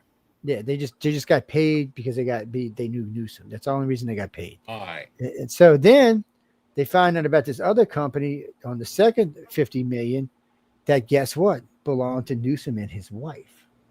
Whoa. Really? As soon as the media broke it in California, the very next day, they took it off the website. Too late, buddy. No wonder they're smelling their asses off while they're having like riots and shit. He's making money. There's no money going to these people. Behind him. Yeah, well, there's no money going to these people. None of these burn homes have gotten any money so far, and it's been 6 months, 5 months. Nobody's gotten any money. So this is getting worse and worse and worse. Yeah, apparently he has. But the more they look into this, the worse it gets. So pretty much all the California politicians now are under investigation. And then it's just insane. So now Mayor Bass is under investigation. Ththey're going after all. I knew it was coming. I called him. Oh yeah, they're investigating all of them. So and then I can't remember the San Francisco lady. She's also under investigation. So then, because Texas does this thing, we're going to do some redistricting. Okay. In their state, it's legal. So Gruesome Newsom says, we're going to do it in California. We voted, and this is what they said. Well, come to find out, California has strict rules about redistricting. It can only be on their constitution. Yeah, it can only be during November. There got to be certain reasons for it, blah, blah, blah, blah, blah, which he met none of. So they're going to go ahead and do it. Well, Republicans go to the judge. Judge puts a stop order on. Assistant cease. Stop order. Cease and desist order. Cease and desist. I got it backwards for some reason. So that's it. It stops. So now it's going to have to go a big, lengthy trial. There's no way they're going to get it done by November. So this is not looking good. Well, come to find out it's even worse than that. So 42% of California is Republicans. Well, they only have, out of the 100 seats, I think they've got 17. If this passes, they'll only have 9. So 90% of all the seats will be going to the Democrats. So even the judge was like, excuse me, what's going on here? So now they got to look at all of this. So now if the court gets involved, their Supreme Court gets involved, the Republicans may end up with more seats. Then I find out today that more red states are doing redistricting. Missouri is going to do it so there's only one blue district. So people, in case you don't know how the Electoral College works, is your seats is what represents your electoral votes. That's how they decide. Well, there's only 2 senators. Whoever said that, no, there's only 2 senators for every state. Every state only gets 2. Whether they're a big state, little state, it doesn't matter. You get 2 senators. That's it. But the House is based on that. So if you've got 37 seats, then you have 37 electoral votes, and so on and so forth. Yeah, isn't that strange how that works out? So, of course, you want to get as many people in the House as you can for 2 reasons. 1, you want those electoral votes, and 2, you want to be able to control the House. So we'll see how this all plays out. Now, right now, I was looking at the betting site this morning.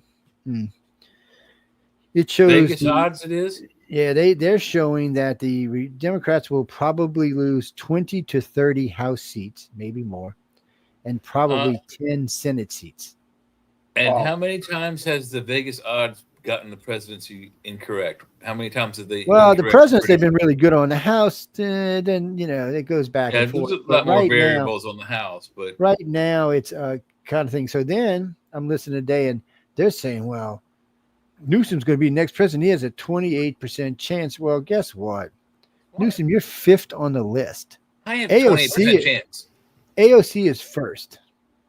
Oh, now see, I saw a list today that Newsom is first and AOC is 5th. Yeah, well, AOC is still first on all the lists I've seen so far. She's still first. Newsom's something like 5th. Even Harris was ahead of Newsom. He's so what happens with Newsom is if you do the poll in his state, it's better. If you do the poll nationwide, it comes way, way down. Because most people look at California and go, oh, it's just a big piece of shit. Now, I go out to LA every year. I've been to LA and San Francisco quite a lot in the last 10 years. I've been to LA probably 30 times in my life. I was stationed in San Diego, so it's not a horrible state. And you know what? I didn't experience any kind of violence, any kind of shit like that when I was in LA. Of course, I'm a big, ugly guy too, so most people are going to leave me alone. And when I talk, they know I'm a coon ass, so they just kind of get out of my way. Put this in perspective. So I was with a friend of mine. He's from Australia. We went out with 3. It was me and him, and three guys from UK. These are all winners of the Writers of the Future Award. So we go to the first club, and we walk in the door. We sit outside and buy everybody a round of drinks. I go up to the bar. I said, I'm going to buy a round of drinks for my partners.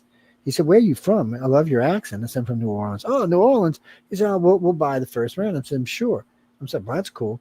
He said, well, where's all of them from New Orleans? I said, no, the big blue-eyed boy over there, the good-looking guy, he's an Aussie. I said, these other 3 boys are from the UK, different parts of the UK. He's like, what? We didn't pay for a drink all night long. Not one. Any club we went to, we didn't pay for a drink all night long. On top of that, these people just kept trying to give us weed, big handfuls of it. And, back then I wasn't smoking, so I was like, I must have had like 2 ounces of weed by the time I got back to the hotel. I'm giving it away to people at the front door and shit. I gave it to the Aussies. I gave it to the other guys. What do you mean? No, I can't smoke, especially when I'm in LA. I'm very busy out there. The people I work with are very professional individuals, very hardworking. They wouldn't understand that kind of behavior. No. So, no, I'm not anti-pot. I mean, if you want to smoke it, go ahead. There's nothing wrong with it. Knock yourself out. That's not what I'm saying. It's just being involved with what I'm involved with. It's not something it's not feasible for me. How's that? But still, I have a good time when I'm in LA. I have a couple of drinks. Now that we've been staying at the Lowe's Hotel the last couple of years, I know all the bartenders, and we have BarCon every night. So the winners come down and talk with the judges, and we call it BarCon. It's more like LobbyCon because there's not really that much drinking going on, but There's a lot of talking going on, a lot of video going on, and I've taken over the back part of the bar, and the people know me, so they keep it for me. So in the evenings, I run back there, sit down. I usually order me something to eat. You mean the Wahoo burgers? Yeah, they serve the Wahoo burgers there. So if I get a burger, sometimes they're okay. They're not worth $50, but they're okay. People, no hamburgers worth $50. Nope. I'm sorry to say it. It's a good hamburger, but it's not as good as what I. $50 hamburger. And wait, that's not fries and a drink. That's just a burger. With fries and a drink, it's $50 hamburger, no fries, no Coke. No, and wait, this is another funny thing. So at the Roosevelt, I had to teach them how to make Southern iced tea, because I drink a lot of tea when I'm traveling. I don't drink a lot of Coke. So when I get to the Lowe's, I tell the guy about tea. He said, "What do you mean? You went to?" I said, "Man, you don't bring me no fucking raspberry tea. I want real Southern tea." So I got behind the thing and showed him how to do it. So it's such a big hit. Every time I go now, they have it. The guy said, "Man, I wish I'd have known about this. We've been losing money." Matter of fact, I talked to the one of the stockholders. He was like, "Man, you really know how to make some good tea. I'm glad you showed us how to do this." And they do. They keep a big picture now. And when I'm in there, when they see me come in, because they know me now, they'll actually make a separate picture just for me. Yeah, they keep one just for me. And because I'll drink a lot of tea, I'll be all day long drinking tea, stop and get a glass. And they don't charge me for it anymore, which I mean, it's not that big of a thing, but still, it's nice that they don't. So, but the people at Lowe's Hotel nice. I like the Roosevelt too, because Roosevelt was an older hotel, had a little bit more character, and it had hidden rooms. So one of the places they did the art stuff, where they were doing like the art, not the art exhibits, but where the judges were, the instructors were teaching. So you walk in this little cubby, and you're sitting there, and there's just some books, and you're like, where the hell are these people? The bookcase is open, and you go in. And then it goes behind you, so it's really nice. Nobody disturbs you. I'll tell you what. 2 years we on the Thursdays, they have the excellent salsa contest. I mean, it's great. Right? A lot of good dancing, a lot of good food. So anyway, I'm in there one night. I stopped in. They had a burlesque show, and I stopped in with some friends to see it. So I ordered me a drink. I wanted a whiskey sour. Girl brings me my whiskey sour. I'm sipping on my whiskey sour, and I set it down. I'm doing something. Come back. And the bartender said something to me. He said, "Did you pay for your whiskey sour?" I said, "I don't know. Did y'all take it off my card?" He said, "Well, they're $50." I'm like, "For a whiskey sour?" So ladies, y'all close. Wait, ladies, if you're listening to this, close your ears. So I said, whiskey sour. I said, I get a blowjob with that, right? He just started. He busted. He couldn't help himself. He just busted out laughing. He said, "It's on the house. Don't worry about it, man." He said, "Nobody's made me laugh that hard in a long time." And, Awesome. it was that's a lot of money for a whiskey sour. Yes, it is. Yeah. I mean, $20 is bad enough. See, Dragon Con, they usually hit you for about $10-12 a piece. Yeah, But, and I you think get one whiskey of the most sours from expensive $5 to shots $20. it's Johnny Walker Blue, and I believe it's like $110 for one shot. Now, I'll tell you what, we went to the whiskey bar down in LA, and they have a lot of high-end whiskeys. And they can run you anywhere from $25 a shot up to $400 or $500 a shot. So I like the stuff called Rip Van Winkle. It's a really smooth bourbon. It's a good whiskey, and it's probably about $130, $150 a shot there. So I don't drink like 3 shots. And the guy said something to me. I said, "Well, here's my card." And I said, "Go ahead and put a 10% tip on it." He said, "You know how much they are?" I said, "Yeah, it's not a big." I said, "I really like Rip Van Winkle." He said, "Well, you really know your whiskeys." He said, "Would you?" He said, "Come here, I want to talk to you." So we started talking, and I said, "Oh yeah, I'm from the deep south." I said, "There's a lot of whiskey that goes on down there." So I started going through his collection behind the bar. I knew every one of them, and I knew which one made it, which one cost. Some of them were $10,000 a bottle, some were $5,000 a bottle, some were $50,000 a bottle. He's like, "You know every one of them." I said, "Well, like I said, when I was young, I did a lot of drinking, and I got a lot of rich friends, and we like to go out and drink." And he said, "Man, you just educated me." I said, "I've been bartending for 10 years. I didn't know what was back here." So he comped me for the rest of the week. Wow. I probably drank 15 grand worth of whiskey there. Woo. Easy. Well, I mean, they're outrageous prices, but I mean, it's LA and everything's expensive. Well, I mean, but in the restaurant, they upcharge about 200% on any of the spirits, whether it's wine, beer, or liquor. So I like that's a good where most champagne. of their profit is anyway. Well, I like a good champagne, but you don't really find that many anymore. Wine, yeah, I'm not that big of a wine drinker, but give me a good, well, I guess technically champagne is a wine, but I like a good champagne now. And it's, I don't really care how much it costs as long as it's Yeah, a champagne really is good indeed a champagne. wine, yes. It's what's that, Christopher? Well, when I was young, we used to drink Don Pion and Paris Juliet, but as I got older, my taste got a little Oh, bit Pierre more Jouet is refined. pretty good. It's a good one. It's a good one. They're not really expensive, about $100 a bottle, but Yeah, but it's uh, fruity. I don't like Dom Perignon. It's very bitter. And then Don's it. the Don's it. Well, you know Spanish what's one that funny comes in about the black Don? bottle called I'll tell you Freixenet, I what's. think that's one of the best.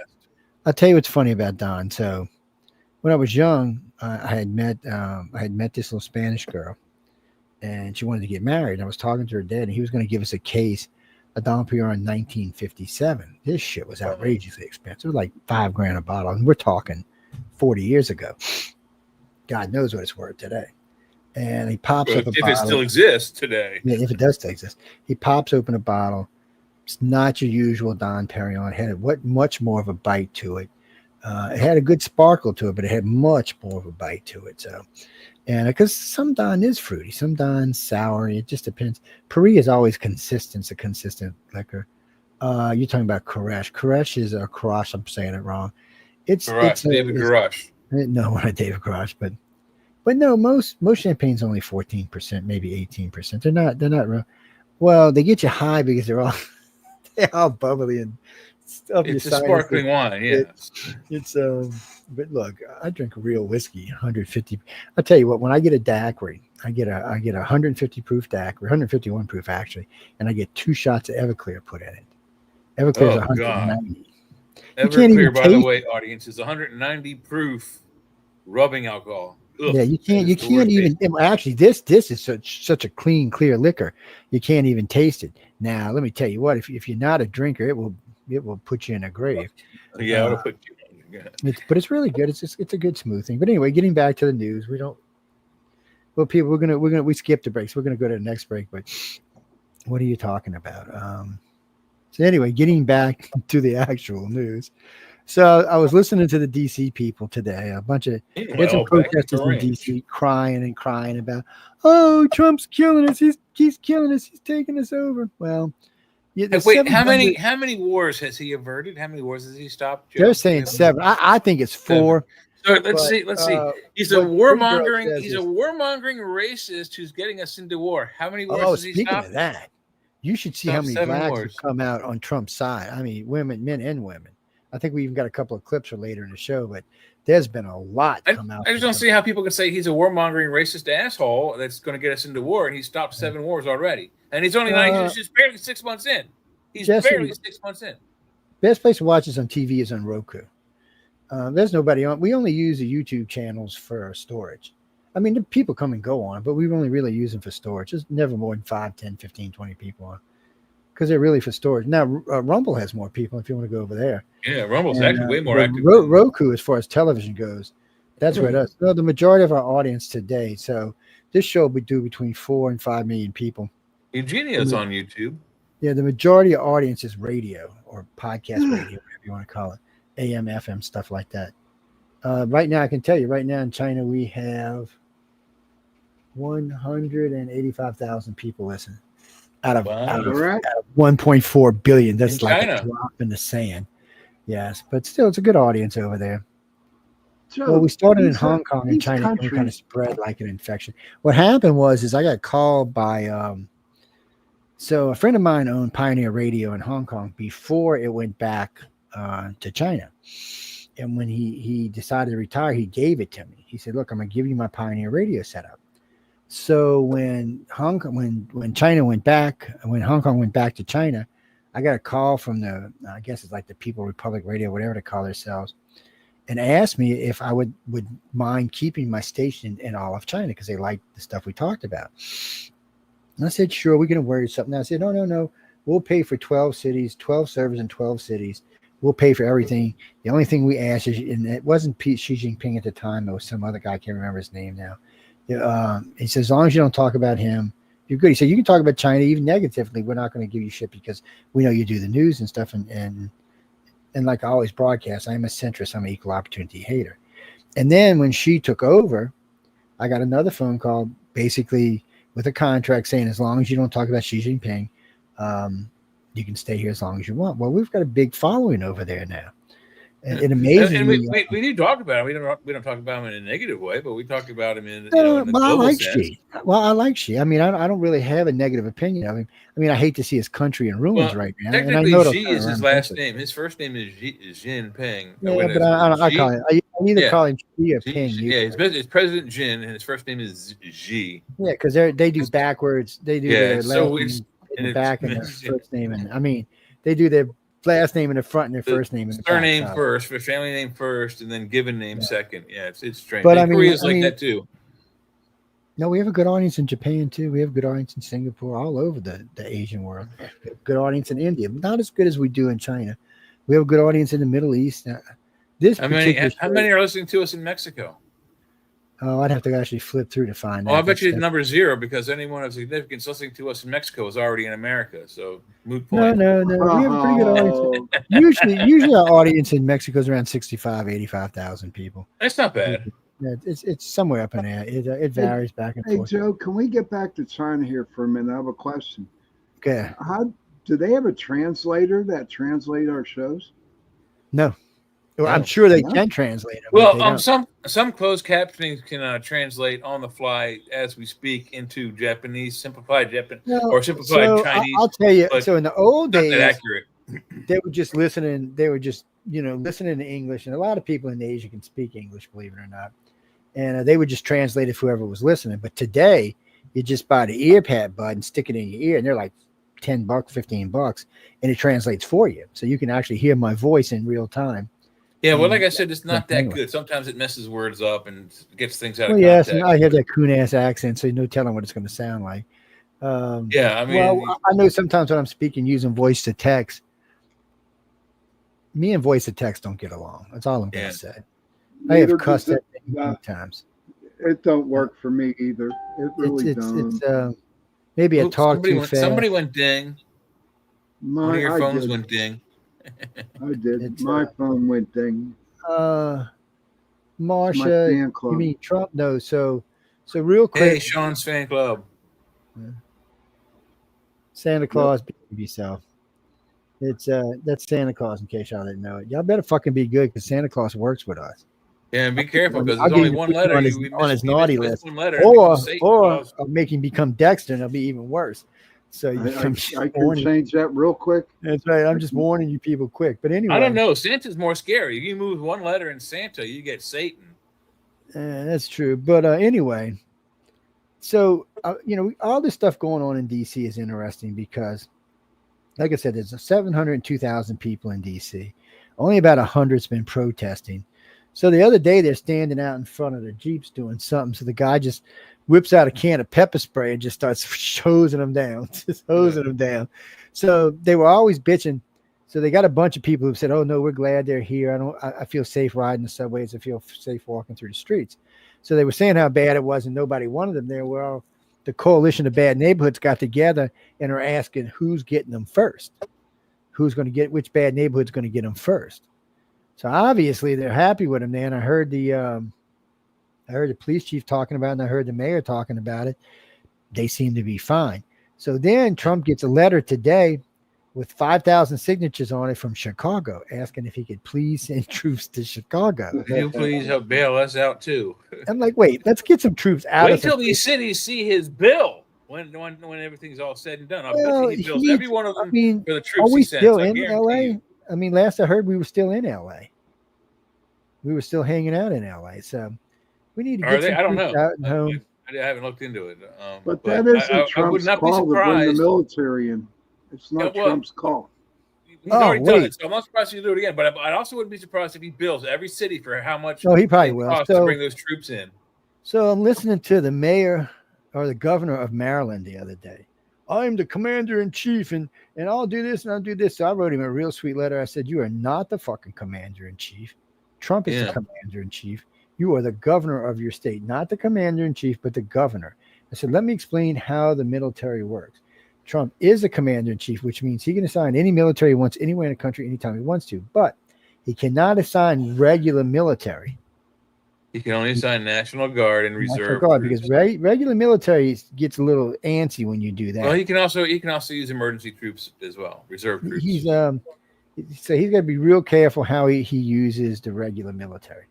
That's starting to get like, well, that's a rule that goes back to Roman times when standing armies were not allowed to enter Rome. If you were a soldier, you weren't allowed to live in the city of Rome. You had to live on the outskirts, all that kind of stuff. So it really protects the central government from being overrun by its army. Yeah, and it should be like that. Carolyn, to answer your question about New York, okay. So your boy up there, the communist, he's losing ground. Oh God, that quickly. idiot! Jesus. He's losing ground pretty quickly. I've seen his new poll numbers today. He's dropped below 50%. But the real problem is Cuomo and Adams. They're both running as independents. Cuomo's going to screw the pooch for Adams. I'll bet. Or Adams going to screw the pooch for Cuomo. Right now, Cuomo's ahead of Adams. So. Oh wow, okay. But the problem is one of them need to get out because they cannot beat the communist guy if they both, because they're going to split the vote. Yeah. So one of these two guys have got to step out, and then the other guy can probably beat the communist. But this isn't the only place this is going on. If Adams is smart, he should ask Cuomo to run as the lieutenant governor with him. Well, mayor. We're talking mayor, not governor. Or whatever, lieutenant mayor. And speaking of that, White, since you brought up governor, there's a Republican now. So the governor's sitting at 46%. The Republican is sitting at 40%. He has a chance of winning in New York for the first time in a long time. We're going to send Heidi up there as a cheerleader. Give us some pom-poms. Yeah. Kitchen is cleaned. All right, Heidi. You could have done it without us. You're welcome, Heidi. Listen, no Denise. Oh, no, yes. I've got the hotsies for Tulsi and for Pam. Oh, yes. I can't help. Shit, I like what's her name from Homeland Security, too. She's pretty hot, too. Tulsi the speaker, what's her name? Carolyn, is that her name that does the... the House Speaker. She's kind of good too. She's the one that speaks for Trump. She's good at what she does. I don't want to take anything away from her. She don't put up with no bullshit. Yeah, she's a good speaker. I'm not a big fan of blondes, man. I'm sorry. She's too chipper, man. She's too chipper. I've never liked blondes. I've always had a thing about blondes. I don't hate y'all or anything. Good thing about blondes is they take color better than darker hairs do. So and I'm not really a big fan of tats either. So just so y'all know. One a little too small. I can deal with that, but them things, nah. If I wanted tats like that, I'd just go gay. All right, let's just be honest about it. It's well, no, I never get any because I'll tell you why. If you must know, so I was in the Navy, and I was going to get Special Forces tat with some friends and these other tats, and I wanted to get an eagle on this chest right here, holding some 3 joints and a can of beer. Don't ask me. I was 18. Give me a fucking break. So then I was sitting there one night drunk as shit, and I said, you know what? In 10 years, I probably won't like this. And guess what? I wouldn't have. And today, I would freaking hate it. I would have. 80 years down the road. They look and other things I thought about. And then I thought about getting our service thing because a lot of guys get it. And I'm like, no, because when I get out, I might not want people to know this is what I did, Well, sometimes you don't want to know people that you were in Special Forces. You got to do things in Special Forces you might not want people to know about. So sometimes it's better that people don't know. I've known some pretty cool Special Forces guys in my lifetime. Oh, no, we just shoot the Iraqis and cook them for dinner. That's why I'm such a good cook. Oh, my God. Lord, help me, Jesus. I couldn't resist, man. I couldn't resist myself. Oh, my goodness. Oh, no. He went. Kelby fingered Joe. I don't know what's going on with that. No, that's not true. I'm sorry. Anyway. Trigger finger. So on some other news before I know we got to go to break here in a few minutes, but we'll get to the 16 trillion. Anybody got a song, or you want me to get one? I don't have one. The 500 billion. There was something I wanted to play. Play something rocky, man. I mean, not rocky. Yeah, not back in the 70s. I would say play some Carry On My Wayward Son. Metallica, but we'll get thrown off. So yeah. Play I got one. You guys want rock and roll? I got one. Well, no, people, there's a couple of groups that we like to play on this station because we like hard rock sometimes. But unfortunately, YouTube does not. Yeah. They would throw us off completely. Yeah, I mean, completely. what we used to do was we'd play music off of YouTube, and Yeah. they would cut our Hey, Chad, feed, how you doing, man? and then so what I've been doing lately is using YouTube Music, and then they don't cut us our feed. We haven't tried it with Metallica yet, but so far they haven't cut us Yeah, off yet. Metallica is how can I say this politely? Fucking assholes. They're wimps. So no, so Janine, so y'all can request songs. We play songs from request. Now, it's not as easy to get a song in as on Friday night because we're usually doing stuff, so we're kind of keen about what we're playing. Saturday night when we do the chat, not only can you request music, you can even come in and sing with and stuff. And yes, Jay can't sing worth a shit, but still, who me? I don't even try to sing. Me neither. It ain't gonna happen, my friend. No. Me Oh, we got neither. a guest coming in with us next week, a guest host. This woman's gonna come in, Barbara. I will get her name before we go. It's in my email, but she confirmed today she's going to come with us and hang on the show. Well, we're always looking for female hosts for this show. Okay, I got All we've ever asked from any host on any of the network shows, this one, see the chat, you don't have to know anything because the chat's a show for retardism. But this show, you really have to know your politics and you really need to know where you are in your politics. So when we come back, we got quite a few links that we got stored on Facebook that we're going to be playing when we come back. Along with some other stuff, and then we'll get into that, and then we'll talk about each one of them after we're done. But Jay, go ahead and take us away, my friend. All right, let me get back over coffee there and rock and roll. There you go, dude. There you go. Turn it up. I can't hear. All the way up.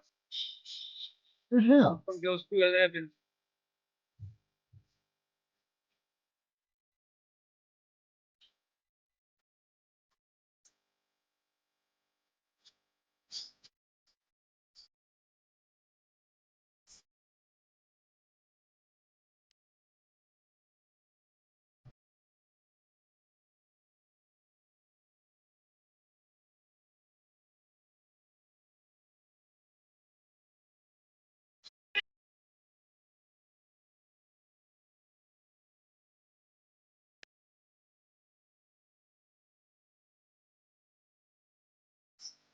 Yeah.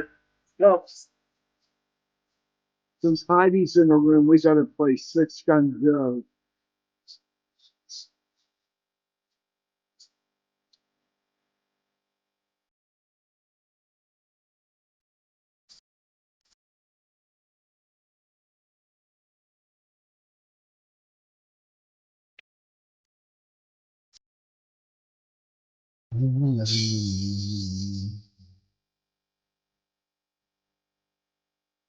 Yep.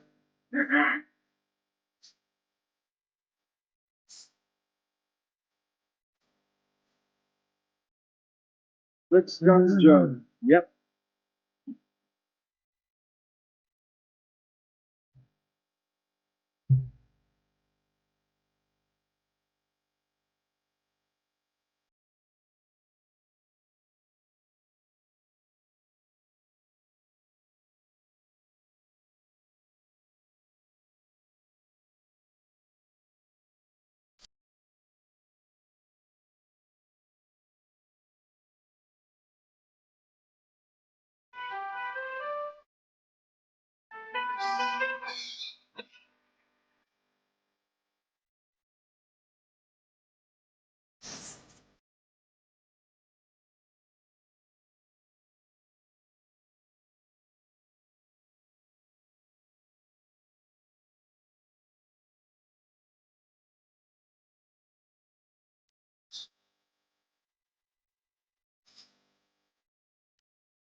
All right, this one's for Heidi. I had enough. Well, you drove out there into the middle of nowhere and had some sort of loud verbal display challenging ET in general out in the middle of That's nowhere? what I was doing. I actually had a pistol in my hand at the time. I was really ticked off. When I was having this fit, I was waving the gun in the air, okay, and I had this fit. And at this moment, I said, okay.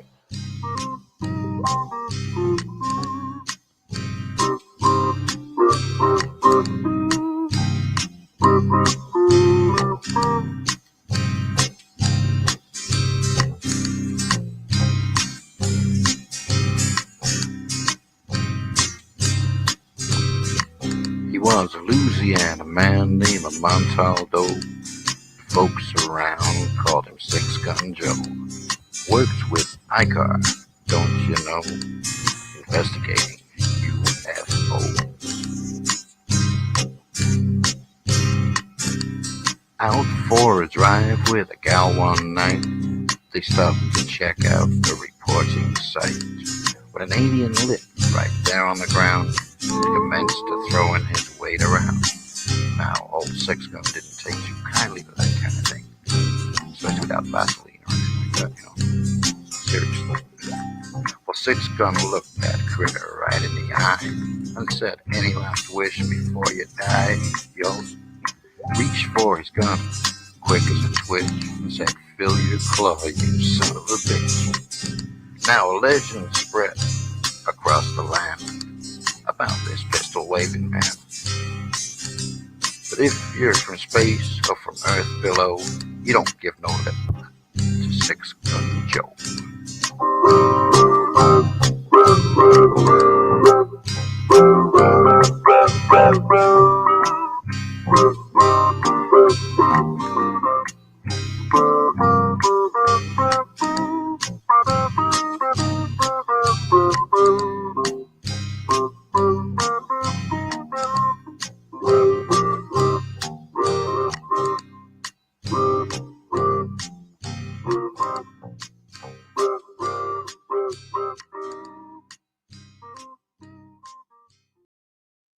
All of us at UPRN. Hello.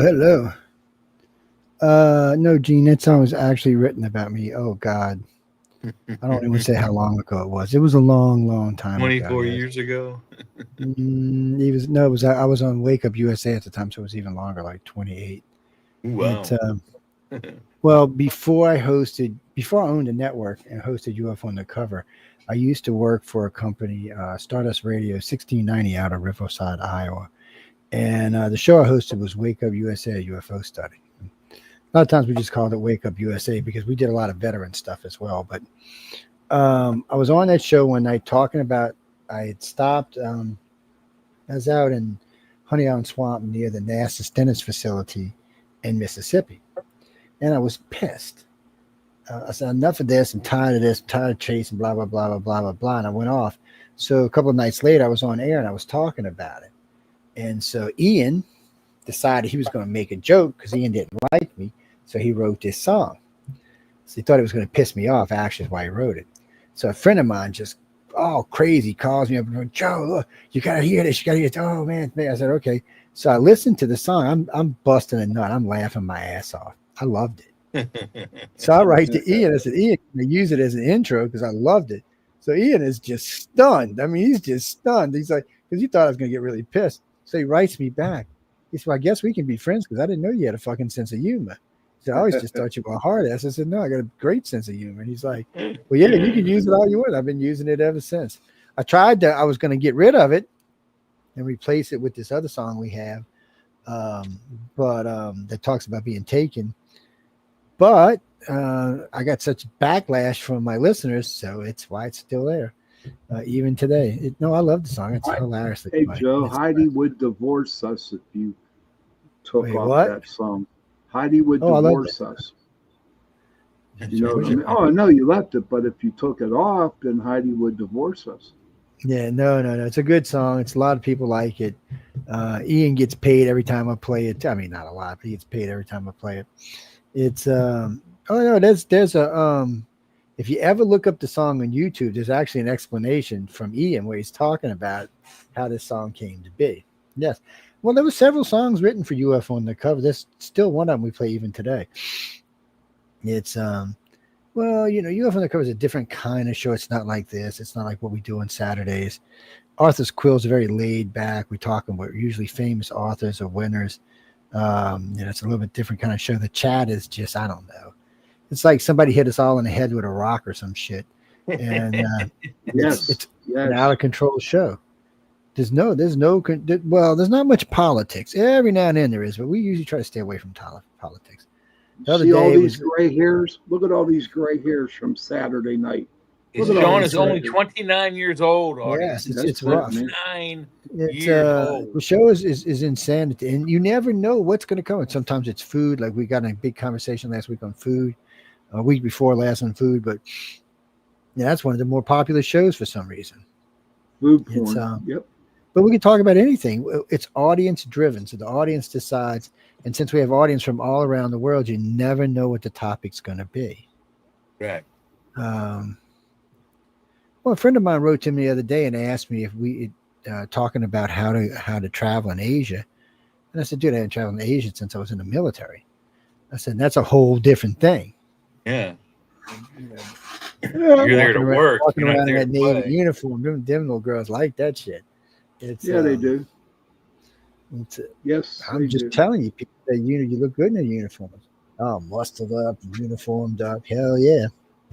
We know you got money. How about the 13 buttons, Joe, on our uniform? Them Cracker Jacks. Once I got promoted to officer, I didn't have to wear them anymore. But them Cracker Jacks. So Cracker Jacks are really, really like painted on you. There's 13 buttons. And there's a little tiny pocket in there to put stuff in there. In your shirt, there's another little tiny. No, when I say tiny, I mean tiny. Like you can roll up an eye, you can stick an ID in there and some money, and that's about all you're getting in there.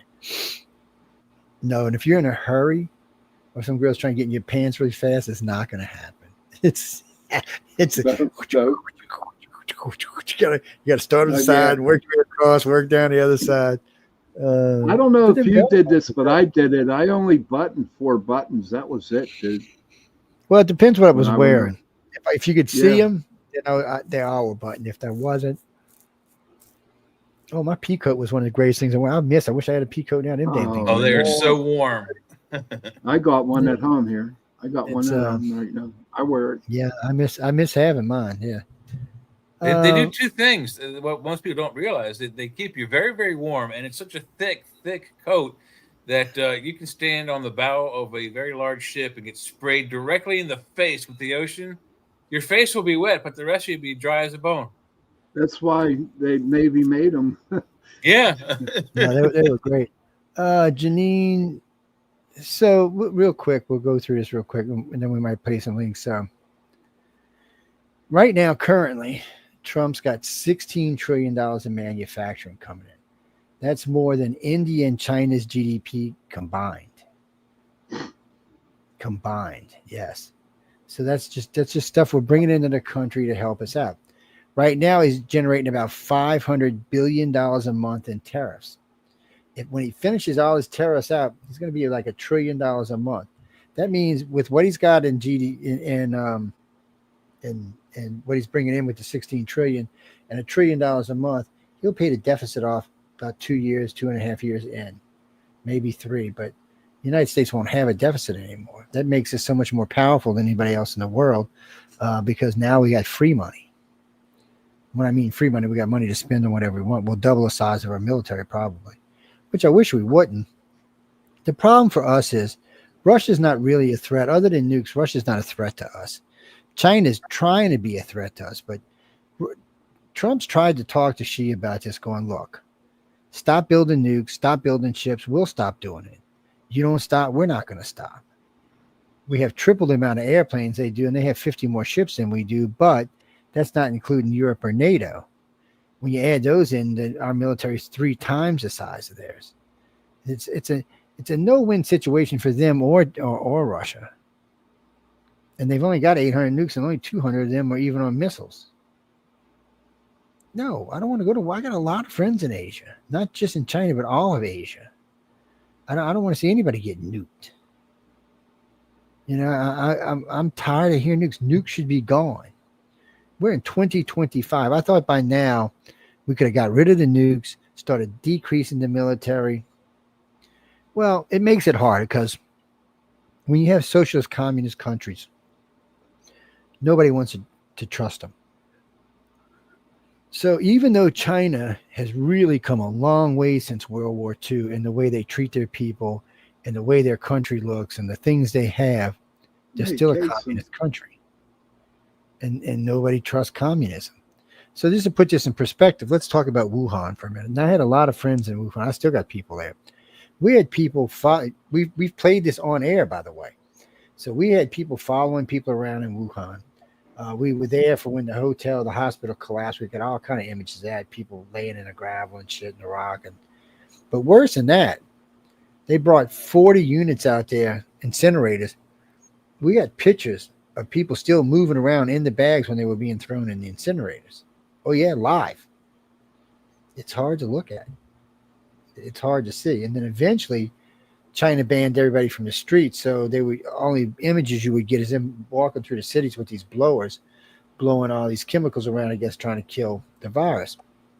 So initially we all got bullshitted and everybody told us, oh, some bad shit on some rat and the rat bit the dog and all of a sudden we had the Wuhan virus. No.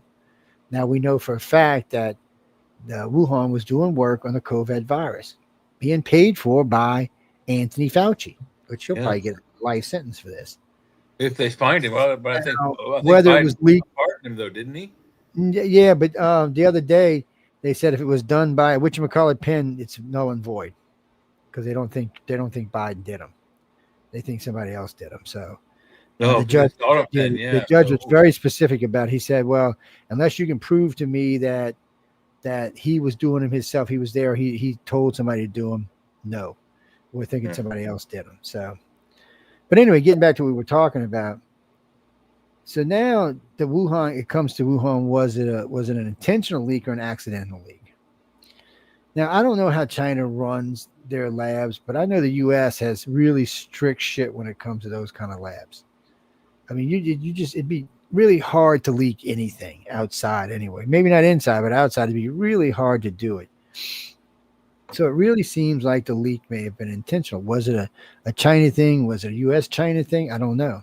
There's no way to prove it. But the one who will pay for it will be China.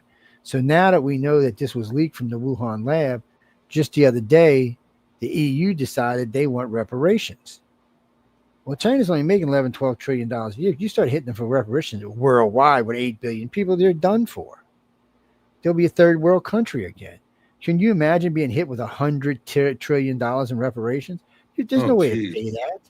Yeah, no, your country would be null and So void. what? We're going to start repossessing their stuff. Anytime a ship gets out on the sea, we're going to take it, and they send warships with them. They'll just sink them. I mean, this does not turn into a good thing any way this goes. But these countries do have a right for reparations. Yeah, I don't know how it's going to play out. And I've been noticing lately she's been not being seen a lot lately. Makes me nervous. Yes, I've noticed that, Joe. Yeah, he has not been out and about. A lot of people think he's already been taken in there trying to replace him, but I don't know. He had a lot of power. I don't know if that would happen or not, but he has not been being seen a lot. So we're in a position, everybody's in a position right now that this could snowball into something bigger. So how does China say, okay, look, it was a leak. How do we do reparations? Do we pay you by the people who died? There's a lot of people died for COVID, but not enough that they couldn't handle reparations. Do we pay you by all the stuff that went on, all the vaccines that had to be made and all that other stuff? No, that's insane. That would bankrupt their nation quickly. And there's nothing more dangerous than a bankrupt nation. You don't have anything else to lose. Your people are starving. I mean, they'll be literally back in the third world country in less than 10 years. Actually, not even that long, less than 5. I don't think if that's you have fair. a standing army and enough troops, you might do something drastic like take over. Well, the I next think door China's country. come a long ways. I mean, they need to get out of communist mode, but I think they've come a long ways in the last 2 decades. And I don't think we should set them back that way. So I think they need to think of a different way to do this. Well, it's clear they haven't realized from the model of Russia, who started communism, they haven't been a communist country for what now, 30 years? They've Going been on a communist 40? country for a while, yeah, longer than that, I think. The model doesn't work. They need to see that. And until they do and realize they need to come up with a better way to treat their citizens and the Well, the rest of the sad world, part they're going to was fail. it was actually working in China. The And lower at one point government it seems was, to yeah. be the lower government seems to have more freedom, and the people seem to have more freedom. The cities were booming, things were looking good. Driving nice cars. They might not be as wealthy as we are, but they were definitely moving along. Even though there's a lot of people moving out still, they were making great strides. Don't get me wrong, there's still a lot of poor, hungry people in China. I mean, you got 1.4 billion people. It's not the easiest thing to feed everybody, just like India, but still, they were making big strides. Now, maybe the world could say, okay, look, we'll forego reparations if you become a democracy or a republic. That might be a way out for them. But I don't know if their communist government would go for it. Would they just go for the lash and lash out and start a war? They can't win a war, and they know they can't. Shit, I'm pretty sure NATO could take them. I don't even think they need the United States. No, the I don't United think States, so. NATO, and the EU, no, you don't have a prayer. I mean, you're done for. Yeah, I agree with you. If just the EU with the NATO coordinated, group of additional troops and forces, I think NATO and Europe could easily take on China without a problem. Well, But we're Russia's going part, to be there but we're too. part of NATO, Joe. Huh? We're part of NATO. We're the Jay. biggest part of it, but do we have to get involved? But it's different now. So Trump changed the rules. So we might as well talk about this. So Trump went to NATO. First, everybody's got to up their thing to 5%. Then he went to Europe and said, look, you need to build your own defense force and we will be big brother. Meaning that you build a big force like we have to protect yourself from Russia and China. And if you get in over your head, then we'll come save your happy ass, just like we did in World War II. But that keeps us out of it because let's be honest, we don't have any duck to hunt in Russia, China, or Europe. It's not our fight. It's like the Ukraine. It's not our fight. It's European fight. And we already blew the pooch on the Ukraine anyway, because I didn't know this, but I found out a while back that when the Ukraine gave up its nuclear weapons, we signed a treaty along with Europe to protect them. And guess what? We haven't done that. Technically, we're supposed to be over there fighting Russia, which Russia wouldn't have fought us. They would have just gave that up because they couldn't have won. I mean, look what the Ukraine's done to them. Could you imagine a united NATO, U.S., Europe force there? Jesus. There's shot this, then it equals the odds out population-wise. And then fucking with America is dangerous. I mean, we got 60 years of just fighting. We know what our weapons do. We know what our people do. Nobody else in the world has that right now. We're just dangerous. And I wouldn't doubt it, Joe, that they already trained the Army and the Marines if we did go to war with China on their turf. So anyway it goes, we've been fighting. We took a little break after Vietnam, but since then we've just been kicking ass for the last 50 years. So we know what every weapon we have does. We know how to use them. We know how to deploy them. We have trained troops can get out there, will kill people, and they won't hesitate. It doesn't matter who you are, Russia, China, or anybody else. The first time you kill somebody, you hesitate, which will get you killed. Doesn't matter how well trained you are. Until you've actually killed someone, you don't know how to do it. You will hesitate. There's a saying in Vietnam, if you made it past the first 7 seconds, you would probably make it through the first year. If you didn't, because most people hesitated and got their ass killed. Well, this one's a little more drastic. This comes from World War I, which was the trench war in Europe. And the phrase, many people have heard this phrase, 3 on a match is bad luck. Why? There's 3 of us here. Let's say all 3 of us are 3 trench soldiers. We're standing in the middle of France, and I go to light a cigarette. Boom, I light the match. I light my cigarette. I light Joe's cigarette. By the time I go to light Sean's cigarette, whoever has a gun on the other side of the trench war there, sees Sean and will kill him. So you never light 3 cigarettes at once. It's bad luck. It's just, so we don't need to get in another war if we don't have to. So I'm with Trump on the fact that Europe should be fighting this war, not us. We shouldn't be giving all this shit to the Ukraine. It's not our war. And Putin said himself, if Trump would have been president, there probably wouldn't have been a war. His own words. Yeah, Putin and Trump both said it, and I believe both of them are actually right about that. Yeah, well, 100%. No, Putin, when they had this meeting last time, Putin got on national television and told the world, if Trump would have been president, this war would not have started. Because really, all Russia wanted initially was a piece of land that touched Russia and Crimea. So, because Crimea isn't actually connected to Russia, it's in the Ukraine, and they took it so they could have a fleet there. They just wanted a little piece of land that connected everything together. But instead, they just took all the Russian-speaking territories at the bottom. Now, they don't want to give them back. And Trump said, you got to give at least half back. The Ukraine wants it all back, but they're not going to get it all back. And then there's another problem for the Ukraine. Their people want a different leader. They're tired of Lizinski. I mean, come on. The man's got, what, $2 $11 million homes? This motherfucker makes, what, $200,000 a year? Zelensky has $2 million homes? To $11 million homes. Wow. Not one, but two. Where's he getting all that money from? Well, that's money we're sending. Oh, and that's another thing they're investigating, by the way, Joe Biden and Hunter Biden, about all that stuff going on in the Ukraine. Ooh. Trump actually asked Lizinski to get him in touch with the guy who was working as a district attorney so they could go over the evidence they had. And that's another thing that got the FBI and the CIA in trouble was Hunter's laptop. They had already said it was real, but then they went around to all the social medias and said it wasn't. And then we found out that weekly, they were meeting with social media weekly and telling them what to do and what not to do. They're in big shit for this.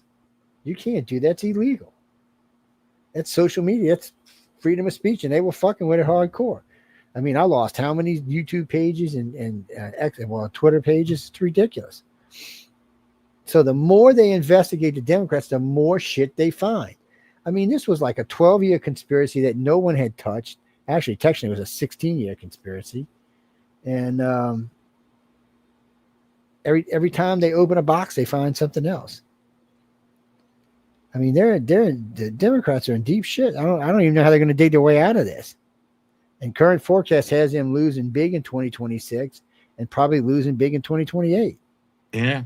Now, the betting odds have changed a little bit. They still have J.D. Vance winning the 2028 election. But that's before, ever since Rubio said he might run, those odds have changed a little bit. And there have been big Democrats come out and say, well, I wouldn't vote for J.D. Vance, but I would vote for Rubio. So how does that work? So anyway, it goes. I kind of like Rubio. I really do. I do too. So anyway, it goes. One of them two guys are going to probably be the next president, and one's going to probably be the vice president. And if they do a good job, and Vance gets it for 8 years, and Rubio's for 8 years, then he'll turn around and be president.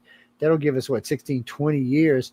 16 to 20 years straight Republican administration. The Democrats will be dead. And I don't know how they're going to get out of it because every time they open their mouth, they found that something else they did that was wrong. You talking about New York? Right now, it's 50-50 in New York. The guys' numbers are coming down. Wait, here's something for y'all. I forgot to tell you about this earlier. So they were in New York today on top of buildings throwing garbage bags down to protest the guy who's running to be mayor. The communist guy, yeah. And this guy, come to find out just recently, he's over in the Middle East. Actually, he was in Africa. Went to a big party over there. And he always talking about he don't like fences and guns. Well, this big fence around his place, guns all over the place, mask all over the place. Yeah, I don't know. He's definitely a hypocrite. But the more people talk about him, the less chance he's got. But the big problem is Wall Street said it's a big chance that they would leave if he won. I don't know where they would go. Maybe DC. They're not going to Chicago. That's for sure. They're not going to Cali. So where Maryland, they're not going to Maryland. Going down south would probably cause trouble. So DC would probably be the best place for them to go. Put Wall Street in DC. I don't know, but I heard him just the other day talking about they might leave if he becomes mayor. Well, he's anti-money. He's anti-everything. Come on, he wants to buy all the grocery stores and let the state run the city run the grocery stores. He wants to take the money away from the billionaires and give it to the poor people. How does a city run a grocery store? Don't fucking ask me. It'll be a disaster. That doesn't make any sense. And it's not going to be cheaper. It's going to be more expensive if you let the government get involved. Absolutely. Dean, look, we don't make the rules. Our country is in a little. So I'm listening to these Democrats today going, "Oh, all these young people want socialism." No, that's not true, because the majority of young people voted for Trump, not for socialism. But there is a good chunk of young kids that want socialism because they don't know what it is. Venezuela's socialism. You want to go live there? Cuba's socialism. You want to go live there? The guy quotes me today, well, Sweden is no, Sweden is not. You better go check for yourself. They tried it out for about 20 years, and it was a major effing disaster, so they changed. There are no successful socialist nations on the planet. There never has been. There's no. China is the closest there's been to a communist country that worked, and even they've been having problems. They're right now. They could almost in a place where they could collapse. Well, if they collapse, they'll become a republic. The difference for China is they don't understand this. If China would just simply flip over to a republic or a democracy, a republic would be better. They would end up being the wealthiest, most powerful nation ever to exist. Until India caught up with them again. Because once you become a country where you have free elections and do things the right way, people will start to trust you. Once they start trusting you, they'll buy you. But China's got a lot of big problems, like, they were sending dog food over that were killing our dogs. They were sending baby formula over that was making our kids sick. They were sending cars over with lead paint and shit. No, I mean, nobody trusts you when you do stuff like that. And then we had the Wuhan virus. So China's trust amongst the world has been eroded. They're in trouble. And then they're over there trying to take over the South China Sea. And the Philippines and Taiwan and Japan said, fuck you. You want to start a war? We'll start one. Look, China's had their ass kicked twice by Japan. I would leave Japan alone. The little bitty old nation kicked China's big ass twice. They kicked it last time so bad that at the end, all they were doing is giving people food for guns and then shooting the motherfuckers. Yeah, no. Well, plus, to be fair and smart, Japan does have sort of a big brother. So now it does, but back then all it had was Hitler. Yeah. Back then it was only Hitler, but now, don't mess. Yeah. So today, technically, Japan's a protectorate, and China knows that. I don't understand why Taiwan's not. So I don't understand this thing with Taiwan. So technically, no one gives Taiwan anything, but yet they're the biggest chip manufacturer in the world, some of the most bodegas chips to ever exist. So we can never let China have them. They would bring them up almost 100 years.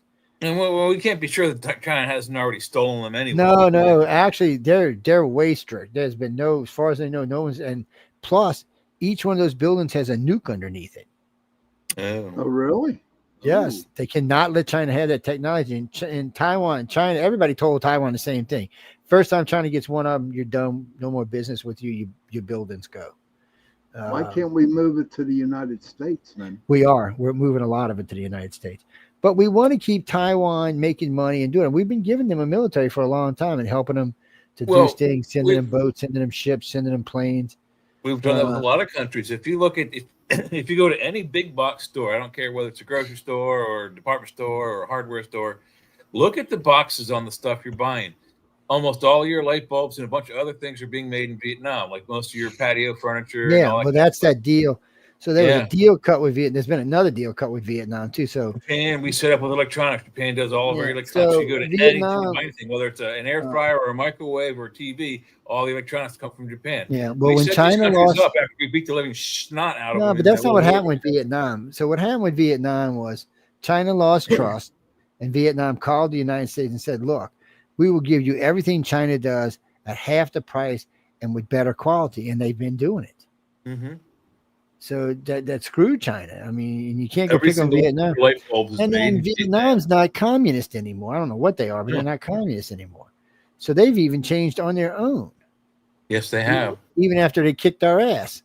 It's Yes, they Jimmy, did. Jimmy, don't get upset with me about it, okay? Look, that was the stupidest war America ever fought. It wasn't even a Not war. war, It was police action. It was Police just action. we had no business being there. We let all kind of people get killed because we chicken shitted out and ran, just like Biden did in Afghanistan. You know, if I was an ally that was working behind the scenes, I wouldn't work for America. You fucking get left behind. Here's something here's something Well, you know listeners what? should That's know what- about Vietnam. Vietnam, Well, you know what? the average age of a soldier. Kennedy. That's Huh? why they killed. That's why they killed Kennedy, because Kennedy wanted to pull out of Vietnam. Yeah. But well, he'd already signed the executive order doing so. But what our listeners really need to understand is the average age of our soldiers, a first-time soldier going to war for the first time to protect the country in World War II, the average age of that soldier was 21 years old. In Vietnam, that age was 17, which is below the legal standard that the U.S. Army You can join at are allowed to 17. recruit from. yes, as long as you got your parents' permission. As long as your parents sign, you can join at 17. Yep. Parents signed it, yes, but you can't do it by yourself. It's a little bit can't harder. do it by but yourself. yes, it can be done. And But that's the why they average were age is dying so 17. fast. Do the math. Or- That's 4 years difference. That's a 4 year Or- difference. The or if Vietnam you- were or if you formidable got- fighters. Or if you got in trouble with the law, they Oh, if can you got Yes. that's true. Yeah, That that's is a true. good one, Sean. Thank you. Yes, that is a good Yeah, one But too. the thing about it is Vietnam put up a good fight. It was a communist country. They put up a good fight. And America just didn't see. But Vietnam taught us one lesson. We never go into a fight anymore without planning on winning. Vietnam was over there, we're going to help you do this, because it worked in Korea. We split Korea up. We took the South. They got the North. It split it up. But- Korea is an island, doesn't have any tunnels under it. Well, no, they could have tunnels. I mean, it connects with China and all, but they just it was a different kind of war, and we were committed to Korea. We weren't committed to Vietnam. We didn't, think of it this way: we could have put all of our B-52s in the air, wingtip to wingtip, and completely carpet bombed Vietnam, the north side of it, up and down, and wiped out the whole place. It wouldn't matter if you had a tunnel or not, because as soon as you came out, because everything would be leveled. When you poked your head out, it would get shot, because we could have seen or you. chopped off. Yeah. Yeah. So, but we didn't do it. It's not what we wanted to do. It was almost like we were using it to get rid of the excess. Well, use no, of I mean, to be honest and fair, Joe, we used Agent Orange, and we screwed that jungle up. The country is still only just barely now coming back to life again. But essentially, what the problem is that piece of land, that parcel of land, Vietnam, Southeast Asia, every country in Europe, including Russia, has tried to take over that area, and they have all failed. The big Every one one of was them the has big failed. one. Why we got into it is because France got their ass kicked, No, the and reason we that's got why into the it is United because- States came No, in. the reason we got into it is because the Russians sent the I think it was a MiG-17 fighter, and it shot one of our destroyer groups, one of our destroyers in the Tonkin Gulf. I thought That's it was what got us because of into the war. Nah, we could have been a Russian one. It would have had to belong to somebody else, because that would have been an act of war. China. No, We were looking for a it reason to was get in a war to with the- Russia. it was to the China Viet Cong, gave the Viet Cong, North but it was the Russian Vietnamese all their guns. Yeah, it was China China. Maybe it was supplied a North China Vietnamese gig. with all their. Yeah, and Russians supplied their planes. yeah. The plane was a Russian plane. But anyway, it doesn't really matter. They got a lush country these days. And what's funny about it is if you ever go over there, you'll notice that a lot of the people there have an American look to them, because there was a lot of Americans that didn't come back. We thought they were dead at first. And then we found out the Vietnamese actually told us. So, well, look, no, these people aren't dead. And they started sending back pictures of these guys married to Vietnamese women, and they were having children and stuff. So, Yeah. so we interbred with a good chunk of their populations. I'm surprised that the Vietnamese just didn't kill them all, the North, but they didn't. Or maybe because they just didn't know. I have no idea, but was a lot of them, a lot more than I realized. They're very strange but noble people. One of my best friends is from over there. But it doesn't matter. I mean, we got our ass kicked, Oh, so God, we yeah. left. So we put our heads down, we left, and then we said, okay, no more shit. about 20 years passed, and Iraq started. You said, and Storm and Norman said, bull fucking shit. Let me show you what the military can do. In less than 6 weeks, we done carpet bombed all of fucking Iraq. We had complete air control. Matter of fact, we were rolling in tank brigades, and these motherfuckers were just throwing down their guns and jumping out of their tanks and leaving. They were crossing the desert with their hands in the air to come in and surrender to our troops. That's how badass we were. That's how scared they were of Norman. Yeah, so we showed right then, and even the Russians and Chinese were impressed. That was just we just showed how fast we could take over something if we wanted to. And remember, Iraq had a 1 million man army. They had all up to date MiGs. They even had some of our planes. They had some of the best air defense in the country. I mean, in the world, and still, they got their asses kicked. It took one volley of about 15 minutes of F-117s to take out the bulk of their air force. Yeah, 15 minutes. It's after that. It was just. And then we started launching cruise missiles from out in the ocean, just left and right. Oh, I know them CNN guys were crazy. You'd be watching them up in the stick. Yo, it was like watching Star Wars live. It really was. I know it was. Well, you see really, the CNN reporters, they're hanging over the balcony and they're talking, and here comes a cruise missile. I saw that. I saw that video. I saw that. There was a lot of them, man. I was watching one day, like 15 of them come by. The one guy said, "Shit on this! I'm going out in the hallway." we were in college and we were playing poker that night, and it just started happening like I don't know 1 or 2 o'clock in the morning for us, and we started watching the news and just watching the tracer rounds of AAA going off above Baghdad. I was like, dude, it looks like the dog fight on Star Wars, the first one, when they try to destroy the Death Star. It looked exactly like it. Yeah, it's unfortunate for them because every time they lit up AAA, the F-17s were already gone. Yeah, they're already past the. Well, plus the other thing is you don't want to shoot up that much. I mean, they were literally lighting up the night with those tracer rounds. What if they came back around? Your gun emplacements are gone. Bam. Yeah, because we'd fly jets in and take them out. No, they were doing was announcing where they are. Here, come shoot us. Well, no, that's how'd that go, Jay? How'd that one go? You get special effects. You get special effects once, Johnny. If you're not paying attention, you lose. You know what? You know what? You cannot beat Joe's effects, man. Joe got the best. Baluba. I'm going to start saying I got some pretty good special effects. So anyway, getting back to what we were talking about. So because of that, because Iraq had just kicked Iran's ass. Yeah. They used nerve gas on them and all kind of gas on them and shit. They just got through kicking their ass. And then here comes America. Just wait, what? No, you can't fight us. Watch this. We'll show you how to kick gas in less than 13 seconds flat. It's but it made the world take notice. And then since then, we've just been steadily kicking ass. What you got down there, KG? We have started preparing for alien invasion in November this year. Why do you think the aliens are coming? You really think the Atlas thing is aliens? Oh yeah, they did. They did ask this too earlier. But what I'm asking is why you think they're coming. I mean, I've heard people talk about this, but I haven't heard anybody any consequence say they were coming. So here's my take on it. There's two things. One, number one, aliens are already here. They never left. They still are in control of this section of space, whether we like to believe it or not. Number two, if any you better not tell Dolly that. She's going to kick your ass. She might. The other thing would be a false flag invasion where a fake alien invasion force is detected by, let's say, Europe, and that causes World War to unite all of us as to one unit to fight off the threat. Or either way. Or the Chinese and the Russians go work with the aliens and say, "Fuck you, America." You better watch. It could be it. That could be it. You better watch this shit. Anyway, I haven't seen anything I would consider something that I considered a threat. Omomosa is gone. They kept saying she was coming back, but she's gone.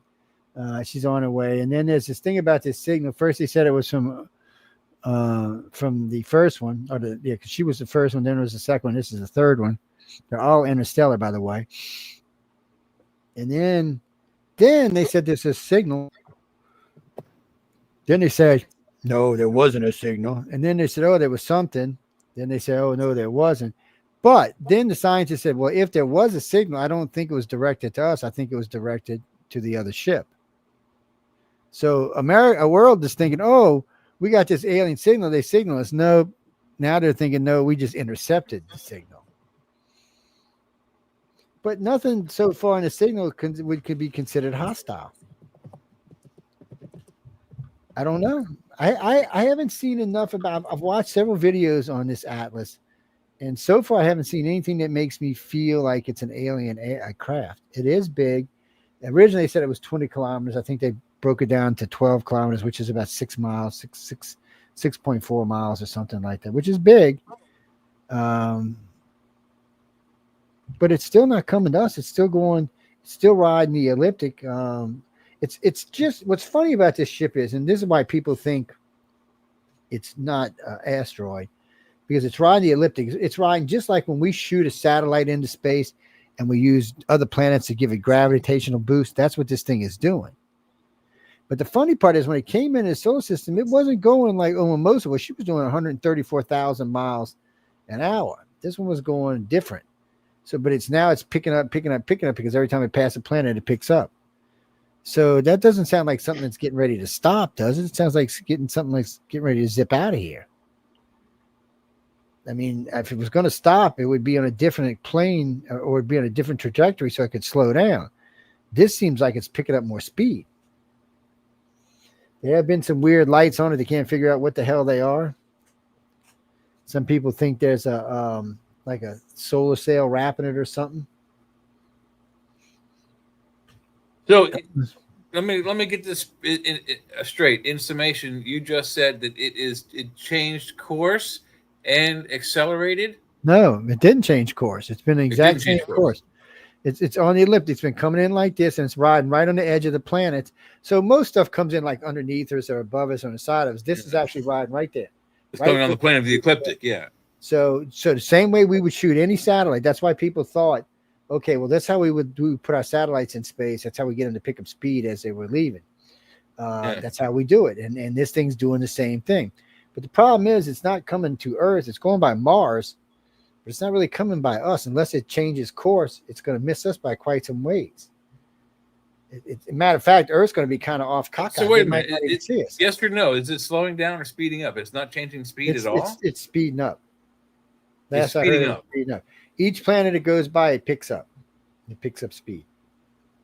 So it's using what they call a free return trajectory, and it's aiming for Mars as a destination. And no, it's not aiming for Mars. It's going to go right past Saturn, Jupiter, and Mars the same way, and then out past the sun. For a while, it's going to use Mars as a slingshot to get itself out beyond. So there's three. I can't remember if it's 3 or 4 planets it's using as a slingshot. Well, that's intelligent design. Natural objects don't do that. That's that. Well, no, they don't know that. They said it could be something that came in on a weird plane like that. We don't know because it's from way out in space. They said this thing, if they think it's where they think it's from, it's okay. A billion But years old. in the vastness of space, ask any rocket scientist. They'll tell you, attempting to hit the plane of the ecliptic for this thing to go precisely. I'll tell you what they said. The odds were it's 1 in 20,000 is what they said. I was going to say it's like hitting it. It's like taking a but 1 in 20,000 out of 100 billion is not bad odds. Trying to hit a piece of paper lengthwise, you'll never do it. You won't be able to hit it. But they just said this. It's 1 out of every 20,000 objects could do this, and we're talking one out of every 20,000 out of a billion. That's not bad odds. That's pretty good odds. I mean, that's 20. Yeah, exactly what that says is it's very common. So it's what they're saying is they don't know. They do find it's suspicious, but it's not impossible what it's doing. So that's the problem. The orbit, the trajectory it's on is not impossible. Of course, a lot of scientists say, "Oh, I don't know, it's pretty impossible," but then a lot of them say, "No, it's not." But the real problem is it's not coming. So here's That's Mars. Twitter right weather here. for us, Heidi. So here's Saturn, Jupiter, Mars. It's coming on, boop, boop, boop, boop. But Earth's kind of cockeyed over here somewhere. So here's Mars, and it's not like Earth's right over here, like it can get close to us. We're all cockeyed. So it actually would make a sharp turn to get to Earth. We haven't seen that yet. We still got a couple of months. But most of the large gas planets are their origin, what their design is they soak up most of the planets that come into this solar system. So that's why they have so many moons, is they're captured by their gravity well, and then it settled into an elliptical orbit. Without Saturn, Jupiter, and the moon, life would not have made it on this planet. The moon We're in a shooting yeah. gallery. Yes. Yeah, and you'd be surprised how much the moon plays in this. But the moon's also interesting because all the craters seem to be the same depth. Some of them way wide, some way shallow, but they all kind of seem to be the same depth. They're not the same depth, but it's a uniform depth. They don't go beyond. Well, so 1 in 100,000 are within 10 millimeters of each other. Yeah. That's pretty much the same depth. But that's also weird too. It's very strange. So, and then they found, so get this. So on the other side of the moon, they were orbiting and they found this weird gravitational thing. So they think this big metal meteor hit the moon, God knows when. And since then, it's been sucking anything metal meteors come by, it sucks it into them. It's got this weird design. So a magnetized iron ore meteorite slammed into the surface of the backside of the moon. Yeah, and it picks up other meteors and drags them in.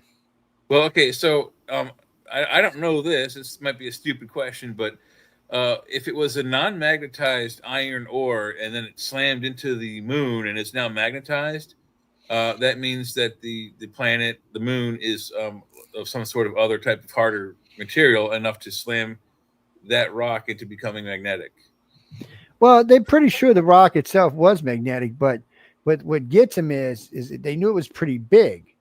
So it's embedded itself into the moon. It didn't go any deep enough, so it's staying close to the surface. You have a picture of that? Yeah. I don't have it with me, but yeah, there's a picture of it. I watched it on YouTube just the other night.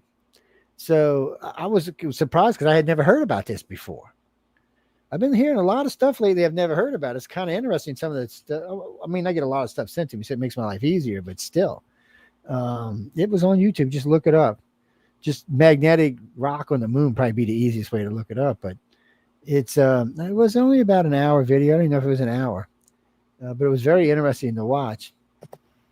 So I mean, I don't know what it means, but it does help keep it clear. And if when you look at the surface, I mean, you can look at the surface of the moon from here and see how much damage is on it. You know what's interesting? There is a video that captures showing rocks smashing into the moon.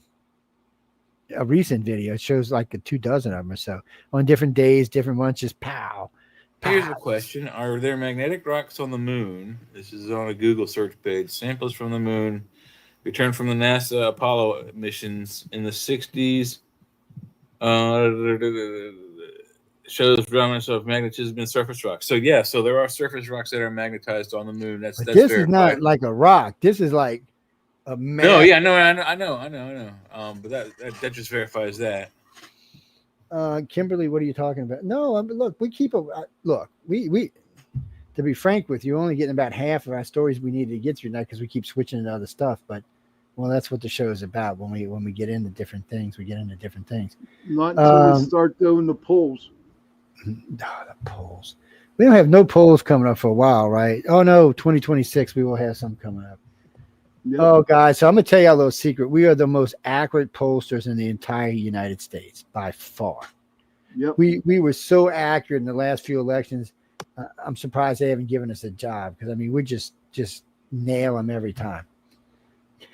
Well, the 2026 polls. Yeah, I am too. The 26 polls are going to be interesting. It's all just showing moon rock samples that have been brought back to Earth. No, you got it. It's something. I'll find it on YouTube. I'll send it to you. It's probably still on my Roku somewhere because that's what I was watching on Roku the other night. Yeah, well, 26 polls are coming up, dude. Yeah, so that means in the beginning of the year coming, we'll be doing the polls starting January. We'll be doing polls. No, it's not like presidential polls, guys. We do 18 months of presidential polls. We had done so many polls that we had just got like, we knew what the polls were before we even fucking started telling y'all about them.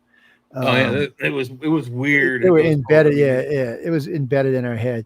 And then zero fluctuation. You could look back 4 months and get the 4 months ago polls and read them off today, and they'd be the same numbers as today as they were 4 months ago. They were Harris stagnant. Polls, Harris' first 3 weeks were identical to Joe's. I mean, identical.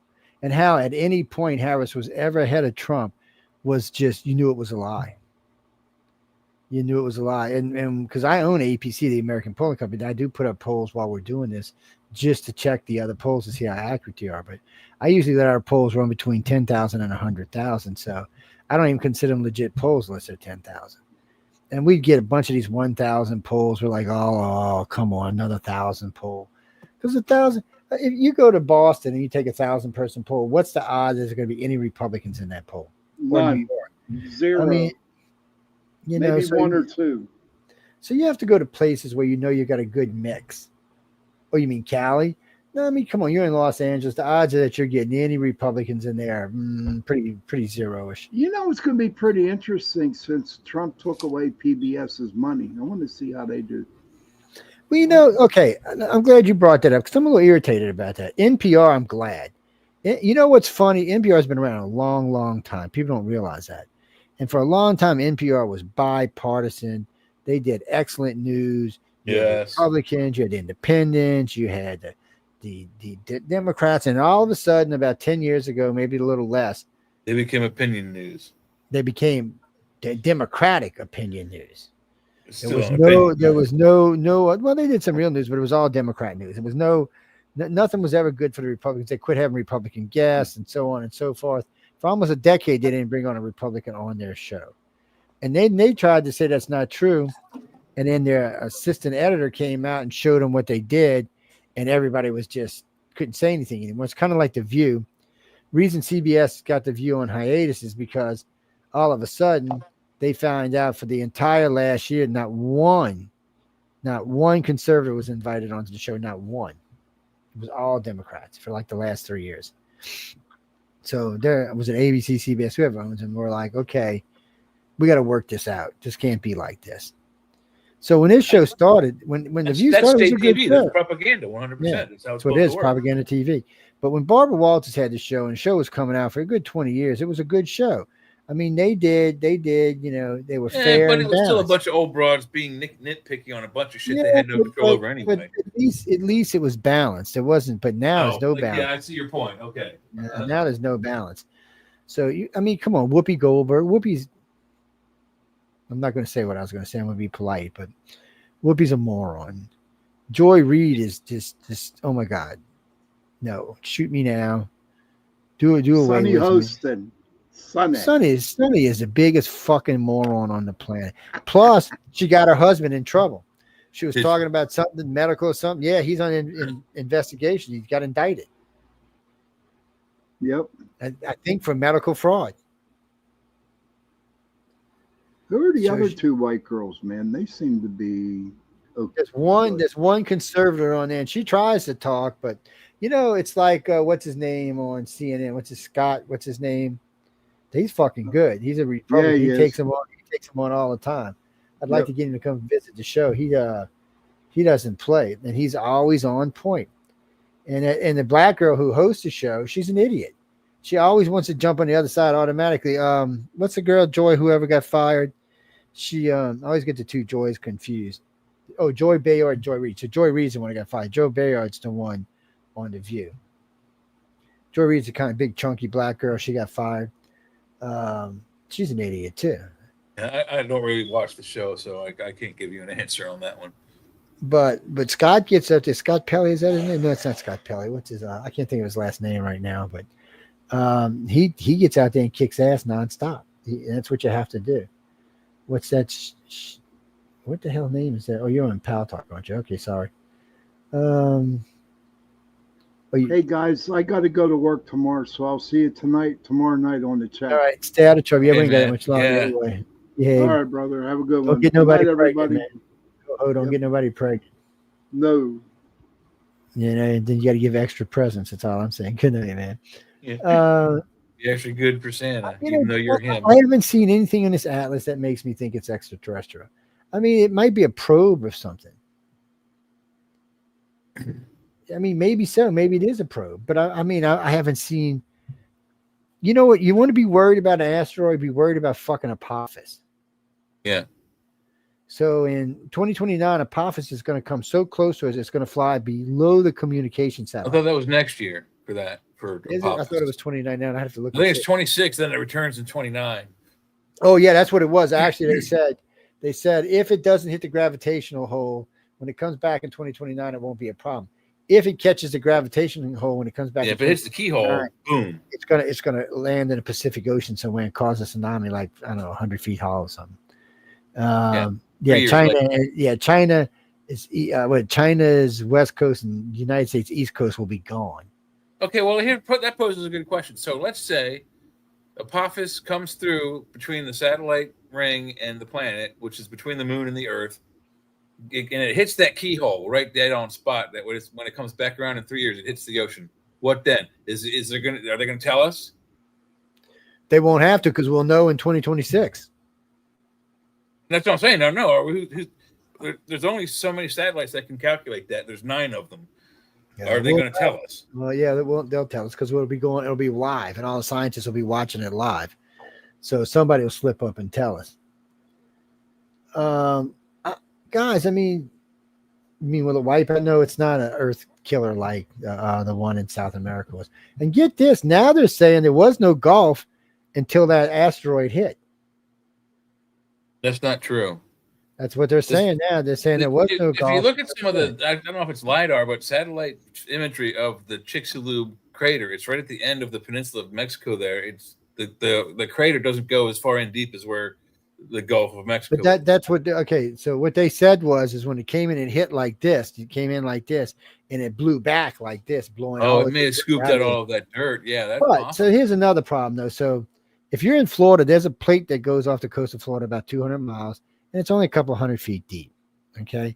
And at one point they've been finding all kind of stuff there. So at one point it was I guess it was like a bog or a swamp or something. It was above water. It was above water for a long time. But when you get off that plate, you drop 10,000 feet. The Gulf is deep. 10,000 feet. You just bloop. And I'm like, what the hell? So, I mean, if the crater blew, that's a big crater. But some people also say there was a slump there, but there was no water in it until the islands broke up. There was an island chain connected all the way to South America. An asteroid the size of Texas slamming into that, if that was all solid, with the Gulf of Mexico was all solid land, it is possible that an impact from a Texas-sized piece of rock hitting the ocean and the land at the same time would flash boil that much water it hits and would scoop up a lot of dirt and send it straight up in the air or at an angle, like a ricochet. Right. So, but anyway, they were talking about it wasn't always full of water. So that was just interesting. I found it interesting. But the piece of the land they're talking about in Florida at one time was attached to Africa doing Pangea. Let me see if I can find a picture of the Chicxulub crater. Yeah. What do you mean? Denise, what? You don't know what Pangea is? Okay, we ain't got that much time, but look, at one time, there was just one giant continent on our planet. That was it. It was called Pangea. Yes, it was no everybody swapped by oceans, and it was just one continent. And over time, the continents broke up because of the plates and started moving around. Okay, that's probably the best one. Here we go. So that's absolute truth. No, you don't take my word for it. Look it up for yourself. Don't get me started. Pangea is an easy one. Panspermia, though, we could talk about if that's what you want to talk about. Okay, there's only 3 ways life got on Earth. You want to know what they are? God put us here. Ooh, he could have put us here. Well, if y'all think God's a she could have put us here. Aliens could have put us here, or panspermia. I can't verify as to the accuracy of this, but I put it up. Panspermia shows the approximate location. Well, we know where it was at. I mean, you can see the Yucatan Peninsula. There we go, right there, that little red dot. Boop. It was the size of Texas. So this is Texas over here. That's about the same size as the Gulf. In order for this to come out, that means it came from this trajectory, which is a weird thing. It should have come from this trajectory. Actually, no, it could have came from this trajectory and then hit, and then everything blew back. Maybe. Depending on what's here. We don't know what kind of rocks. Well, this looks like the main impact, and this looks like ejecta blanket right here. Yeah. See how uneven that is? So But at a one great deal, a time, great all of amount this of was dirt, a connected. great amount of soil was upset, and then it filled in with water and became the Gulf. This looks like ejector blanket right here. But the Gulf is so deep, it's kind of funny. But you all see Cuba right here, guys. Yeah, I mean, At one time, these were thousands connected of all the way to decaliters Hades. of water and soil were splash boiled and sent straight up in the air. So and that's probably what broke up the island chains because they were all in one piece at one time. No, we know that Yeah. because right here, where my finger's at, is a sunken city sitting in about, I think it's 900 feet of water. Yes, at one time, which was above the water. And it's not the only one. There's another one over here inside the little port right there. There's 2 sunken cities off the coast of Cuba. Very old. Well, no, this one right here has pyramids, 3 of them. Well, let me go back to that picture. I think I got it. So there's 2 here, and then the third one's like up here somewhere. Yeah, and then there's another one inside the curve over here. Is there? Okay. Wow. 4 cities now. Jeez. So, but these right here, so this is a plate right here. It's only a couple hundred feet deep. This was all of this, all the way to Louisiana, like this, was all above land at one time. Not that long ago either, at the Ice Age. All this was above water.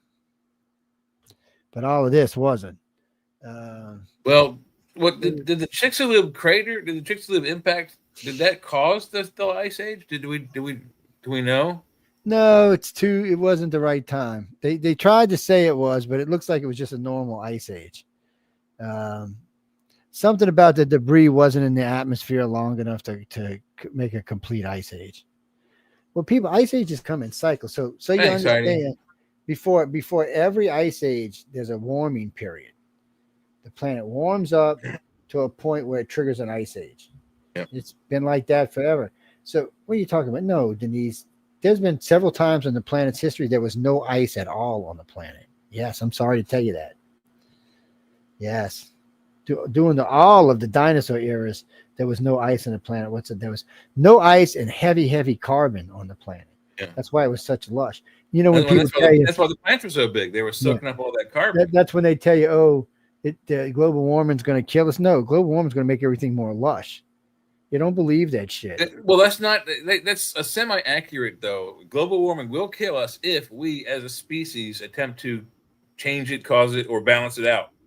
It is already its own natural balance. If we with it, don't mess. They always say, don't mess with Mother Nature, right? If you mess with that natural balance, that natural heating and cooling cycle, you could wind up killing everything on Earth, not just us, but your pets. Think of your pets. You'll kill all of us. Sarah and Denise said they're going to bring their kids here instead of sending them to school. Okay, cool. What? No, we know a lot. Well, we've been around forever. Make sure they sign a waiver that they don't mind their kids coming back from school. There's more than 100 years of knowledge between Jay and I, so there's a lot of knowledge there. Well, no, we did 101, 102, 103, and 104 Egyptology. Just was it last week? A couple of weeks ago, yeah. We was on the 1 a.m. And then right after that, we did the history of UFO sighting from like 2000 all the way back to the 1800s. Yeah, I'm still getting emails over that. Yeah, I'm still getting emails over the Egyptology stuff. Oh, wow. Clara said she was checking stuff what we were saying. She said, "Jesus Christ, y'all know some shit." She said, "I'm going through." She said, "I'm at the Cairo Museum, going through the English section." And she said, have a paper on it, but she goes, "Y'all know more than they do."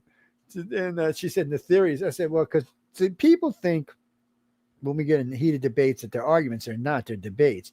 So Jay and all we were doing were giving y'all ways that this could have been. And then one or the other was trying to disprove those ways. Depending on who put the way up, the other one was trying to disprove it. So what happened was we went through, I don't know, about 30 different ways that the pyramids could have been built. And then we went through and disproved them. So then you can take the information for yourself and say, "Oh, I like this idea, this idea, this idea." I have my opinion. Joe has his. We got a heated discussion about it not too long ago. But it wasn't in anger. It's like his ideas are his way. I don't think his ways work. Well, see, a lot of times we weren't even doing that though. Sometimes we were just crossing ideas and then coming back and disproving those ideas. That too. Yeah. None of the ideas we said proved it how they were built. Yeah. We just gave you a lot of stuff to think about. No, we gave you a lot of stuff to think about. Should Well, the have. best way to build the pyramid was take a laser and go. But as far as we know, they didn't have those. Well, but that's one of the latest things. I saw one of those pop-ups on my phone, and like you get when you open up the browser, they're now saying that they think that the Egyptians had some way of highly pressurizing water and making it kind of like a CNC cutting machine, And they you know, which would well, cut straight. I've seen a through. couple of wannabe high pressure water things. The last one I seen was a tower that was 25 feet tall that they used 2-ton rocks, and they would put one in, then another one in, then another one in, and they would get it to a point where it was so compressed that it looked like the sides were built in, and then they would turn on the thing and just cut. Open a valve and Maybe they did, people. We don't know. We weren't there. But we also know it's possible we they have a could pretty good idea as well, because that was a known invention at that time, an Archimedes screw. we were pretty sure how they got them to where they got them. Pretty sure how they got them up the ramps. All of that was pretty easy. It was just cutting those stones. Those granite stones was the hardest part to prove. But you know, there's lots of ways they could have done it. So any way is possible. Oh, you know, I forgot to tell this to Jay. So they found some type of diamond saw in Rome, not in Egypt. It was just, you know what it looked like? Whatchamacallit saw, you know, a bandsaw. I don't forget what you call Jigsaw? it. No, not a jigsaw. It's about this long. It's metal, and then it's got a little. It's like the ones you used to cut piping on. So the Romans had one with diamonds on it. What I wanted to know is what kind of glue they were using. I mean, the Romans had a lot of inventions that were fabulous. I mean, their concrete we still can't reproduce today, and it's way stronger. Concrete. But they actually we can't reproduce their viaducts either. Their water ducts are still working. Most of their exposed water ducts are still functioning. The thing is that the glue there's an ancient type of glue called sovereign glue, which is basically like crazy glue. I mean, basically it bonds to any kind of But what got me about this is the stones were about this big, and they were using them. Well, that's not dust. Then that's more. That's much bigger than dust. They were. I can't probably give you an accurate description. Less than a millimeter, but what they were using them for was cutting corners off of. We're putting granite and whatever the other stone is in people's homes. They used it to cut the corners, and then they had some kind of thing with a wheel on it to go back and forth to round the corners out. Romans were smart. Work smart, not hard. They invented a lot of stuff. A lot of that stuff. Well, you see, we lost the great Library of Alexander, so a lot of this stuff was probably there. We lost part of it, and then we lost the other part of it, and then poof, all that information was gone. Mm-hmm. Well, we probably had the answer to how they cut the stone in there. Maybe. Well, Gene, I don't know. Aliens might have came down when I would think that, but that's how they say Nan Madal was created. Is that I honestly think that floated their way there. If there was an uncut stone left behind, I would have thought that. But having the ones like cut down and stopped, that makes me think. It makes me think it was something else. Yeah, we have evidence at 2 quarries for at least the pyramid complex. But both one is a limestone quarry, which is closer, and then the further one away is the granite one. And then for on site at Giza, around where the Sphinx was going to be a limestone quarry as well. And that's another thing. Then while Jay and I were reading, we figured out that not only was the Sphinx with limestone, it had braces inside of it, and it was probably a dog, not a cat.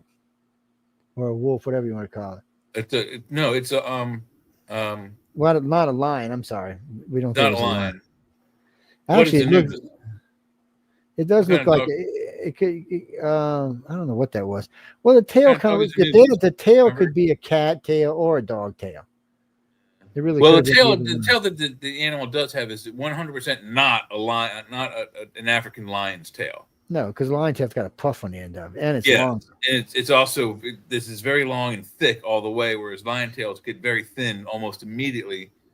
And the lion is the only big cat besides the cheetah on African continent. They don't have tigers, and they don't have Panthers. So I mean, these aren't things that were hard to figure out. I mean, this is just simply doing them. Well, because okay, we learned a lot of things actually. We know limestone can only hold so much weight, so it had to have supports. So we know that there were supports in the Sphinx now. But Jay and I figured something else out when we went to Angkor Watts. So we knew they were secreting, I guess, limestone or something like limestone over brick. Yeah, see, limestone can only hold so much weight, and then it crushes it. That's why none of our buildings are built out of limestone. They only have traces of limestone on it. Yeah. So, like the Washington Monument in Washington, D.C., if anyone's gone up it, I've been up and down it, I don't know, a dozen times. From the outside, it looks like just one giant carved piece of limestone, but it is, I don't know how many, but several thousand, probably hundreds of thousands of limestone bricks lining a metal, basically Eiffel Tower structure. There's a metal grid underneath of all of that, holding it up. And almost all brick is mixed with clay or mud. So it's more than just limestone. Yeah, there's some kind of mortar between it, probably, Well, no, to make a real brick, most bricks are made out of clay and then hardened in the sun. Limestone, they're cooked in the so kiln. to put this in perspective, I could take a block of limestone this big and do this with it and break it. They're not that strong. But if you add something to them, like a clay or a mud, they become much, much stronger. Or if you put spikes in them. But when we were looking on Angkor Watts, these were bricks like this. Yeah. You want repairs, these were bricks. So they actually used bricks to build everything. And then it looks like, and I don't know how they did it, it looks like they secreted all over the place. Because when you look at the top of it, there's no way they were up there carving that. That was done like and then rubbed out. And it's not the only place that exhibits that kind of possibility. Sacsayhuaman, the wall at Sacsayhuaman, looks like the rock was molded in situ. In situ is the two words, INSITU. It means in place, in situation, where it was found, meaning that the rock wasn't like fabricated and then brought to the site and put on the wall. It was fabricated right there on the spot. This dimensions, boom, fit. Perfect and tight. Then they went to the next rock. It was molded and put in place on the spot. And with the Sphinx, we know it was underwater for a long time. So if that was limestone, pure limestone, it would have melted. So there had to be something mixed in it that kept it from melting away, something from eroding away. Limestone's not the best stone for. If you ever go to a limestone quarry and watch it rain, you'll see big grooves cut through. Now, if it was limestone Roman concrete mix, could be that. Maybe that's why it lasts so much longer. All I know for sure is the water, being a contractor, they have something mixed in that limestone. The aqueducts in Rome, which still work, they were built in the 4th century BCE, during or the 1st century BC, something like that. They're thousands of years old. I think it's 3/4 of the system still works, and most of it is made out of limestone where the water goes through. So all that tells you is they did a limestone, and then they probably used Roman concrete to go in on the inside of it. Or they used the limestone as the base to create the Roman concrete. Maybe that's the secret ingredient. We don't know. Actually, they think it's volcanic ash is what they think it is. Really? That's interesting. Nobody's 100% proved it, but they've gotten real close. You ever touched pumice or volcanic ash? Yeah, I have. It's very strong. It's almost as strong as a cigar ash, but not quite. It's a lot stronger. It's interesting to imagine mixed with a few things. It's got to be. But anyway, I mean, so we got an idea of how some of this worked. Not perfectly by any means, but it's as good as any theories that are out there. What's that, Chrissy? I don't know. Let me think about it for a second. There's been a lot of cities that have been lost and found. And 2 lost cities again. are found on the outskirts of on the western coast of India.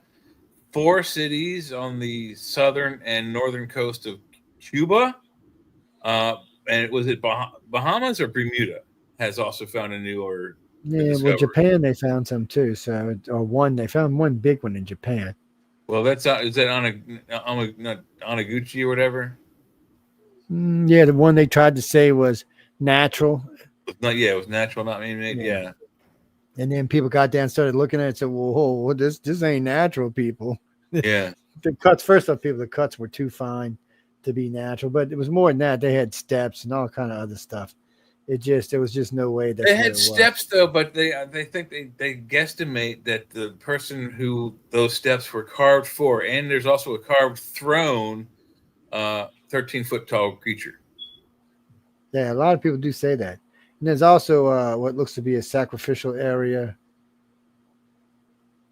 If it's been under salt water for even a year, there's no way we're going to find any trace of blood, DNA, or any kind of whatever that altar is for.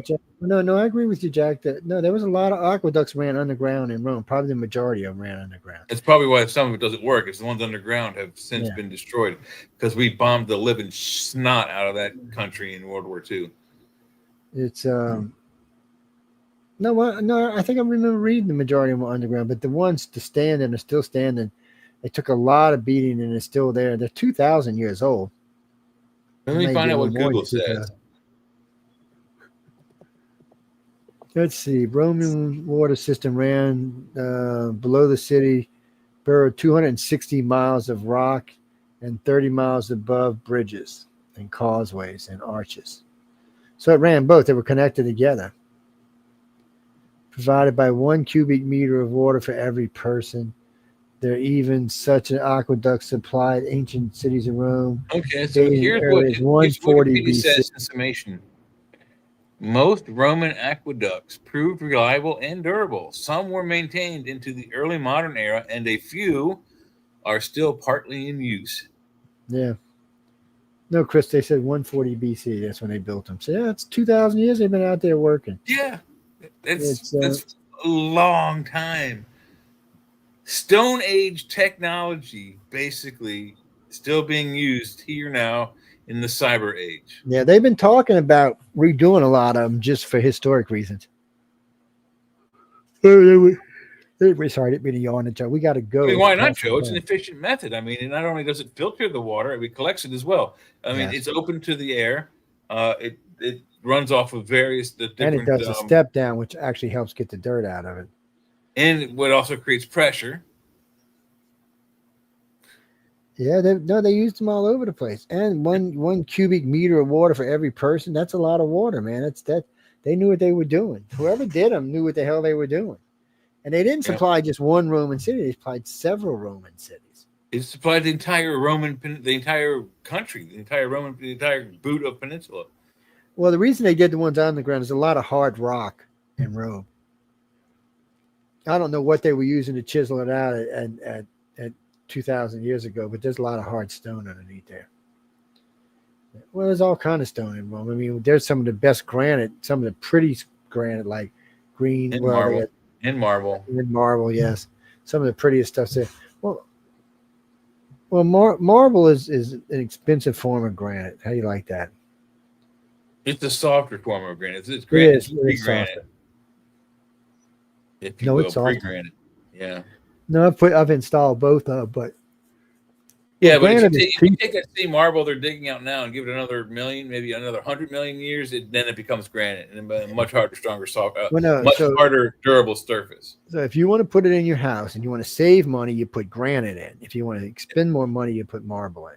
Yes. Yeah. So just marble's more expensive, and when you put beauty, when we put marble floors in, we usually put them in 3x2 pieces. So a granite piece I can be a little rougher with, kind of toss around, kick it, don't break as easy. Marble, if there's a piece of stone underneath and you put it down, it's going to snap it in half. Yeah, so then you have to cut it, or you can cut it with. Well, either one can be cut with a water cutter. I mean, we cut it. There's not much that those diamond blades can't cut, but because today we have power tools with water. So, like if you go outside my wet saw, it's what they call it, a wet saw. I can cut angles and all kind of stuff, but it's a wet saw. It doesn't matter. It's a water base under it. It's a diamond blade on it about this big, and I can cut it, turn it, roll it. It's really nice, and it'll cut through granite like butter. I bet you the Egyptians wish they had that fucking thing. Well, smooth as baby's ass. You don't even have to sand it. It cuts marble much faster, but it cuts granite really well. No, I've put in a lot of granite countertops. And no, Jack, you don't screw a granite. Granite and marble tops are glued in. They're not screwed in. Yeah. Now, some people like to glue these little wooden blocks on them and screw through and put the block on them. No. I'd rather put the rim and the blocks all the way around and put them across. Take this really good glue we use. Ooh, plunk. And bitches, I'll tell you what's fun to put in is a marble sink because you put it in from underneath. And guess what? There's nothing that holds them in but glue. There's nothing else like that to them. Yeah. You flip over the thing. Yeah, because the regular stainless one, you have clamps on. You flip it over. You line it up, get it perfect. You run your bead of glue around, plunk, and you let it sit, I think, like 48 hours. That bitch ain't coming off. And first time I did one, I was a nervous wreck. You ever had to install 2 foot by 2 foot square ceramic tiles? Yeah, lots of them. Oh, I hate those. They only put 6 of them into a case instead of 12, which are the smaller tiles they would. They are so heavy, and you have to be so careful. Even if you're trying to put it down, you're that far from the next box. You let go, that whole box. So the 12 by 12s, I think we got 20 or 30 in. The 24 by 24s, we got 6 or 8. I don't think I got more than 8. And then we used to get these ones that were 48 by 48. Actually, they were 48. They were actually 48 by 28 is what they were. So they were rectangular shaped. They were a pain in the ass, man. Even granted, you had to be careful with them. I mean, you got to put your mortar base down. You got to stick them down. No, those you're not using glue, Gene. You're using mortar. There's a latex mortar, which you might as well call a glue. And then there's a stone mortar, which is basically... Yeah. S-type. Was it S-type and N-type for the two different kinds of mortar? Yeah. Something like that. No. Then you have to put in, you got to fill everything in with grout. Grout is basically sand. You get sand-free grout, by the way, but most grouts, if it's more than a quarter inch, you're going to use. But you can also, nowadays, you can color it. So if you have a color theme, you're using colored tile, you can change the color of your grout instead of having it just white. You can do that with your caulking, too. You can change the color of your caulkins. Yeah, that too. Caulking, too. No, Gene. So if you're using an 1/8 inch line, you use unsanded grout. If you use anything bigger than a quarter, you're using sanded grout. The main reason why is because the sanded grout is stronger. Yes. Contracting 101. If you knew how many guys I taught, what's the longest boards you ever had to deal with? Oh Jesus! I think we were running those. They were 42 feet long and 12. It was stacked, so it was 12. It was 2, 4, 6, 8, 10, 12. It was about 14 inches wide and about 30 feet long, 30 to 40 feet. But they were main beams, is what they were. The longest we carried in the store was 16 feet, and then we used to carry this stuff. And they probably still do, but it's a synthetic decking plank. Yeah. Oh yeah, those things, wobbly ass, rolling rubbery. Oh my God, they're like birds. So we have these really, really short but big, fat, wide forklift blades for lifting lumber, and I had to pick up a special order of these things to move to get something else. So I picked them up, and I was going real slow backwards, and I hit one little rock, and my fork truck went to-dunk like that, and these things went.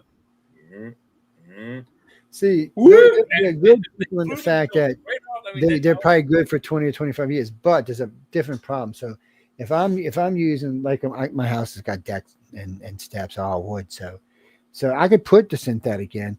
But the problem is with putting the synthetic in is right now, I think my main rafters, my main beams are probably almost 24 inches apart. Oh no, you can't do that with that rubbery shit. Yeah, you got wants to throw down when you step on it. So you one got to every put 12 or a bow on you. It's a fucking pain in the ass, is what it is. Yeah. But they're great once you set up everything. They're great, but they'll last forever if you install it correctly. Yeah. But they will fly right off your fork truck. I mean, I was bringing some back from Louisiana. I had them tied on the back of my truck, bent all the way over the front of my truck and tied underneath the front. And they were still trying to wobble because they were 16 feet, people. Yeah. Well, I've done that with wood too. 16 feet is huge. Yeah, with pressure treated. But we were getting these beams made. They were made out of, you make the plywood, the glue plywood, the shit that's left over to glue it together. Engineered wooden I-beams. I've seen them. These things were 40 foot long. Oh, and we were putting them in these houses. And I mean, when you look at them, you're thinking, come on, this ain't going to work. This is some glued up shit together. press board is what it was. And Yeah. I'm thinking, no way. But hey, As long as it doesn't get wet before it gets installed, that shit's as strong as iron, dude. it's strong, so we put it in. But we got to go, guys. I keep yawning. I see a couple people dropping out. So I want to tell everyone thanks for tuning in to United Public Radio. This is News on the Flip Side. We will see y'all tomorrow night. Well, I'll see y'all earlier in the day. I'll be on Arthur's Quill. I'll be doing this. No, I'm just kidding. I forgot who was on the market. But anyway, come join us on the Arthur's Quill, and then you'll catch us after that on the chat. Yeah, I don't know who's going to be with us. We're just bad. We are looking for some we're looking for one male host and like 2 more female hosts for the chat. Well, because we'd like to have a diversity going on. No, it's not DEI. Fuck you, asshole. Yeah, no. No, we don't. I don't care what color you are, what sex you are. I just need to Yeah, be if a you don't know your host. shit, yeah, you'll be lost. That's like this show. We're looking for hosts for this show, but if you don't know your Number shit, 1, don't you buy can't be it. shy. Number 2, know your shit. Number 3, And you have to stand up for yourself. Before you say it. You know, and stand up for yourself. And if you feel like you want to stand up for You're welcome, another honey. host, Thanks. I mean, if you really, how you think? If you really want to stand up on the host, that's fine. But I would suggest, especially if you're a new host, I would take your theory of what it is and look it up online first before you take on a host, because odds are we probably already know what it is.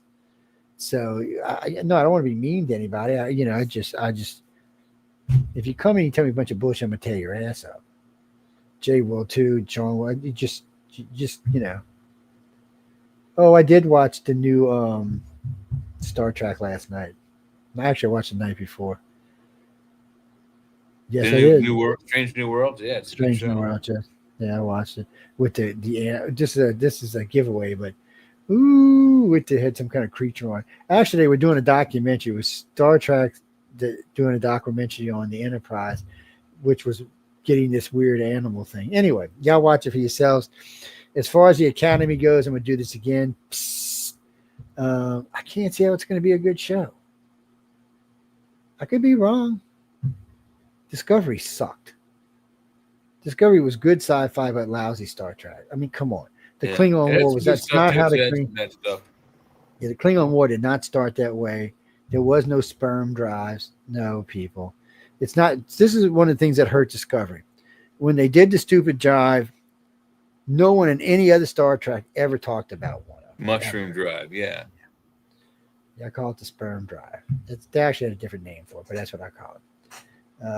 But anyway, no other Star Trek ever mentioned that. So it just made them look like idiots. I have got to pee, so I guess get out of here. Anyway, again, really ladies quick. and gentlemen, I want to thank everyone tuning in to United Public Radio. Y'all be good. I'll see y'all tomorrow. Jay will be around in the afternoon to catch y'all on the chat. Have some fun. Enjoy your life. Ask some questions. Don't be scared. Good night, everybody.